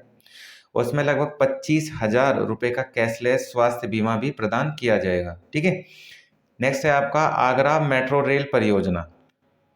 आगरा मेट्रो रेल परियोजना जो है ये 6 फरवरी 2023 को मुख्यमंत्री योगी आदित्यनाथ ने आगरा मेट्रो रेल परियोजना के दूसरे चरण की शुभारंभ करा है। उन्होंने गंगा और यमुना नामक 2 अंडरग्राउंड टनल के निर्माण कार्यक्रम का शुभारंभ किया। इस मेट्रो रेल परियोजना का निर्माण कार्य Uttar Pradesh metro rail corporation द्वारा किया जा रहा है। इसकी कुल लंबाई 29.4 किलोमीटर है। इसमें 2 लंबे कॉरिडोर विकसित किए जाएंगे और 6 किलोमीटर लंबे प्रियोरिटी कॉरिडोर का निर्माण कार्य चल रहा है अभी फिलहाल में। और इसमें 3 किलोमीटर एलिवेटेड और 3 किलोमीटर अंडरग्राउंड टनल का निर्माण किया जाएगा। और दिसंबर 2020 में प्रधानमंत्री नरेंद्र मोदी द्वारा आगरा मेट्रो रेल परियोजना की आधारशिला रखी भी गई थी। इसके बाद में नेक्स्ट है आपका देश का पहला पब्लिक ट्रांसपोर्ट रोपवे। ये 24 मार्च 2023 को प्रधानमंत्री नरेंद्र मोदी ने अपने संसदीय निर्वाचन क्षेत्र वाराणसी में देश के पहले पब्लिक ट्रांसपोर्ट रोपवे का शिलान्यास किया। और 644 करोड़ रुपए की लागत वाला यह रोपवे वाराणसी कैंट स्टेशन से गोदोलिया के मध्य संचालित किया जाएगा। ठीक है, कहाँ से? वाराणसी कैंट से गोदोलिया। इस रोपवे के माध्यम से कैंट रेलवे स्टेशन से गोदोलिया चौराहे तक लगभग 3.8 किलोमीटर की दूरी 16 मिनट में तय की जा सकती है। इसके बनने के बाद भारत, बोलीविया और मैक्सिको के बाद विश्व का तीसरा देश होगा जहां यह सुविधा उपलब्ध होगी। इसके अलावा नेक्स्ट है 150 ITI के उन्नयन हेतु समझौता। तो 6 फरवरी 2023 को व्यावसायिक शिक्षा और कौशल विकास विभाग, उत्तर प्रदेश सरकार और टाटा टेक्नोलॉजिकल लिमिटेड के बीच 150 राजकीय औद्योगिक प्रशिक्षण संस्थानों के उन्नयन हेतु ITI को डेवलप करने हेतु समझौता किया गया है। ठीक है, तो इसमें टाटा के साथ उत्तर प्रदेश सरकार ने समझौता किया है। और टाटा जो है इसमें क्या काम करेगा? पहले चरण में अपने 150 सरकारी ITI है इनको डेवलप करेगा, जिसमें लगभग 35,000 जो युवाओं को प्रशिक्षित करके उन्हें TTL से जुड़ी सहभागी कंपनियों में ऑन जॉब ट्रेनिंग और एंटरप्रेन्योरशिप स्कीम से इनको जोड़ा जाएगा। नेक्स्ट है आपका मिशन निरामया। मिशन निरामया ये उत्तर प्रदेश सरकार के द्वारा चालू किया गया है। 8 अक्टूबर 2022 को मुख्यमंत्री योगी आदित्यनाथ ने SGPGI लखनऊ के कन्वेंशन सेंटर में मिशन निरामया का शुभारंभ किया। राज्य की स्वास्थ्य प्रणाली को मजबूत करने और पैरामेडिकल शिक्षा की गुणवत्ता में सुधार लाने के उद्देश्य से मिशन शुरू किया गया है। मुख्यमंत्री ने मिशन निरामया के अंतर्गत 7 कार्यक्रमों का शुभारंभ भी किया है। इसके अलावा इन कार्यक्रमों में मेंटर प्रोग्राम, संस्थानों की रेटिंग, नर्सों की नियुक्ति, करियर काउंसलिंग, रोजगार के अवसर, डिजिटल प्लेटफॉर्म का निर्माण, निष्पक्ष परीक्षाएं सुनिश्चित कराना शामिल किया गया है। ठीक है। इसके अलावा नेक्स्ट है आपका लखपति कार्यक्रम, लखपति महिला कार्यक्रम। तो ये कहाँ पर शुरू किया गया लखपति महिला कार्यक्रम? यूपी के अंदर। उत्तर प्रदेश सरकार ने राज्य की महिलाओं को आर्थिक रूप से सशक्त और सक्षम बनाने के लिए लखपति महिला कार्यक्रम शुरू करा है। इसके माध्यम से 3 वर्षों में 15 लाख महिलाओं को वार्षिक पारिवारिक आय को न्यूनतम 1 लाख रुपए तक करने का लक्ष्य रखा है। इसके अलावा पहले चरण में ये योजना 11 जिलों में शुरू की गई है। इन 11 जिलों का नाम वाराणसी, प्रयागराज, अलीगढ़, सुल्तानपुर, बहराइच, बांदा, बस्ती, लखीमपुर खीरी, मिर्जापुर, हमीरपुर और सोनभद्र को शामिल किया गया इसमें। ठीक है। इसके बाद में पल्स पोलियो अभियान, ये उत्तर प्रदेश सरकार ने चालू किया है। 18 सितंबर 2022 को मुख्यमंत्री योगी आदित्यनाथ ने पल्स पोलियो अभियान शुभारंभ किया। इसमें 10 बच्चों को पोलियो ड्रॉप की खुराक पिलाकर शुरू किया गया है अभियान। इस अभियान के तहत 1 से 5 वर्ष तक के बच्चों को पोलियो खुराक दी जाएगी और इस अभियान के तहत लगभग 50 जिलों में 2.28 करोड़ से अधिक पोलियो खुराक बच्चों को दी गई। विश्व स्वास्थ्य संगठन WHO ने 27 मार्च 2024 को भारत को पोलियो मुक्त घोषित कर चुका है 2014 में। इसके बाद में नेक्स्ट योजना है आपकी डेलाइट इंडिया के साथ समझौता। तो ये समझौता क्या है ये हमें देखना होगा। डेलाइट इंडिया के साथ समझौता ये उत्तर प्रदेश सरकार ने किया है, डेलाइट इंडिया के साथ समझौता। इसमें इसका लक्ष्य ये है कि जो उत्तर प्रदेश की जो इकोनॉमी है इसको 2027 तक 1 ट्रिलियन अमेरिकी डॉलर तक पहुंचाना है और ये सारा काम जो उत्तर प्रदेश सरकार डेलाइट इंडिया लिमिटेड के साथ मिलकर करेगी। बुंदेलखंड एक्सप्रेसवे। ठीक है। नेक्स्ट क्या है आपका बुंदेलखंड एक्सप्रेसवे। तो बुंदेलखंड एक्सप्रेसवे 16 जुलाई 2022 को प्रधानमंत्री मोदी ने जालौन जिले की उरई तहसील के कैथेरी गांव से बुंदेलखंड एक्सप्रेसवे का उद्घाटन किया। इस एक्सप्रेसवे के निर्माण से बुंदेलखंड क्षेत्र आगरा लखनऊ एक्सप्रेसवे व यमुना एक्सप्रेसवे के माध्यम से राष्ट्रीय राजधानी क्षेत्र दिल्ली से भी जुड़ जाएगा। इस एक्सप्रेसवे का निर्माण उत्तर प्रदेश एक्सप्रेसवेज, ठीक है, औद्योगिक विकास प्राधिकरण यानी UPEIDA ने किया है। इस एक्सप्रेस की कुल लंबाई 296 किलोमीटर की है। एक्सप्रेसवे की लंबाई कितनी है? 296 किलोमीटर की है। और ये एक्सप्रेसवे जो होगा ना ये 4 लेन वाला एक्सप्रेसवे होगा। लगभग इसमें 14,850 करोड़ रुपए का खर्चा आएगा। इसका प्रारंभ स्थान जो है वो चित्रकूट जिले से है और भरतकूप स्थित गोंडा गांव के निकट एक ये समाप्ति है इसका। ठीक है। और समाप्ति स्थान कहाँ है? इटावा जिले में। इटावा जिले के जो कुदरोल गांव है वहां पर इसका समाप्ति स्थान है। यह एक्सप्रेसवे जो है ये 7 जिलों से होकर जाने वाला है। आपका बुंदेलखंड एक्सप्रेसवे 7 जिलों से जाएगा जिसमें आपका चित्रकूट आता है, बांदा आता है, महोबा आता है, हमीरपुर आता है, जालौन, औरैया, इटावा यहाँ पर आके खत्म हो जाएगा। ठीक है। इसके अलावा नेक्स्ट है आपका फ्लिपकार्ट वाराणसी जिला प्रशासन समझौता। तो उत्तर प्रदेश के जो वाराणसी जिला है उसने फ्लिपकार्ट से समझौता कराया। तो इसमें क्या है? तो 7 अगस्त 2022 को ई-कॉमर्स प्लेटफॉर्म फ्लिपकार्ट और वाराणसी जिला प्रशासन के मध्य एक समझौता हुआ।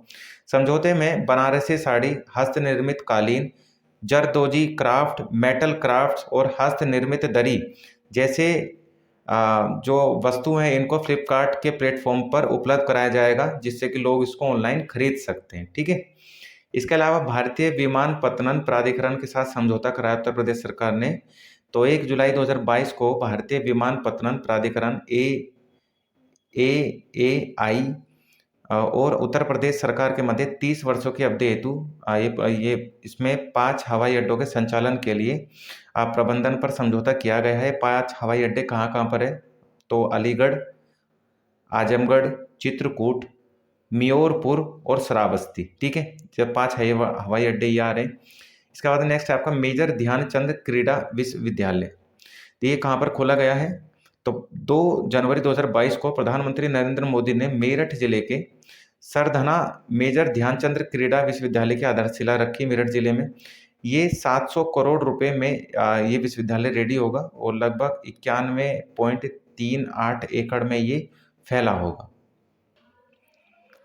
नेक्स्ट है आपका कानपुर मेट्रो का शुभारंभ। 28 दिसंबर 2021 को प्रधानमंत्री नरेंद्र मोदी ने कानपुर मेट्रो के पहले गलियारे फर्स्ट कॉरिडोर का उद्घाटन किया। कानपुर मेट्रो के इस खंड में आईआईटी कानपुर से मोती झील तक मेट्रो स्टेशन का परिचालन किया जाएगा। यह खंड 9 किलोमीटर लंबा है और जिसमें 9 मेट्रो स्टेशन भी आएंगे। ठीक है, और कानपुर मेट्रो रेल परियोजना की कुल लंबाई जो है वो 32 किलोमीटर की है, जिसमें 13 किलोमीटर रास्ता जो है वो भूमिगत यानी अंडरग्राउंड जाएगा।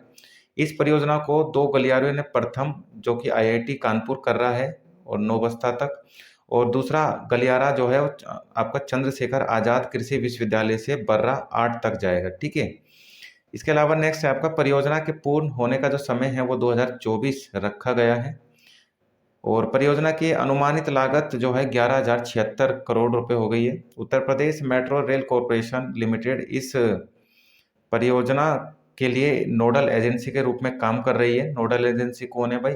आपका यूपीएमआरसी है। प्राथमिक खंड जो है आईआईटी कानपुर से मोती झील तक है, जिसमें 9 आपके रेल मेट्रो स्टेशन आने वाले हैं और यह डबल डी गार्डर का उपयोग करने वाला भारत का पहला मेट्रो नेटवर्क भी है। इसके अलावा नेक्स्ट है आपका प्रदेश में 6 मेट्रो में लाइट मेट्रो रेल सेवा। ठीक है, प्रदेश के 6 शहरों में लाइट मेट्रो रेल सेवा शुरू की गई है। तो कहाँ कहाँ पर शुरू की गई है? तो वाराणसी, मेरठ, गोरखपुर, बरेली, झांसी और प्रयागराज के अंदर लाइट मेट्रो रेल सेवा शुरू की गई है उत्तर प्रदेश में।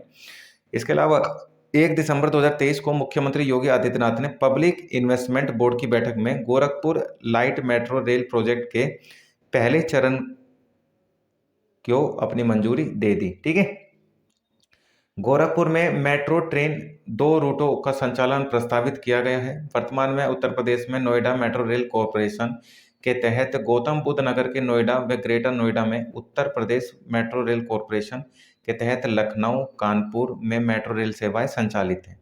साथ ही गाजियाबाद में भी दिल्ली मेट्रो रेल नेटवर्क में शामिल किया गया है। ठीक है, इसके अलावा मेट्रो रेल लखनऊ में 5 सितंबर 2017 से, मेट्रो में 5 सितंबर 2017 से, कानपुर में 28 दिसंबर 2021 से प्रारंभ हुई है। ठीक है, तो लखनऊ में 2017 से चालू हुई है और कानपुर के अंदर कब चालू हुई है? मेट्रो 2021 में चालू हुई है। तो ये आपके यूपी जीएस स्पेशल का पार्ट फर्स्ट यहाँ पर कंप्लीट होता है। पार्ट सेकंड की वीडियो जल्दी आप मेरे चैनल पर अपलोड की जाएगी, तो आप वीडियो को देखिए, वीडियो को ज़्यादा से ज़्यादा शेयर कीजिए और वीडियो अच्छी लगे तो वीडियो को लाइक कीजिए, चैनल को सब्सक्राइब कीजिए।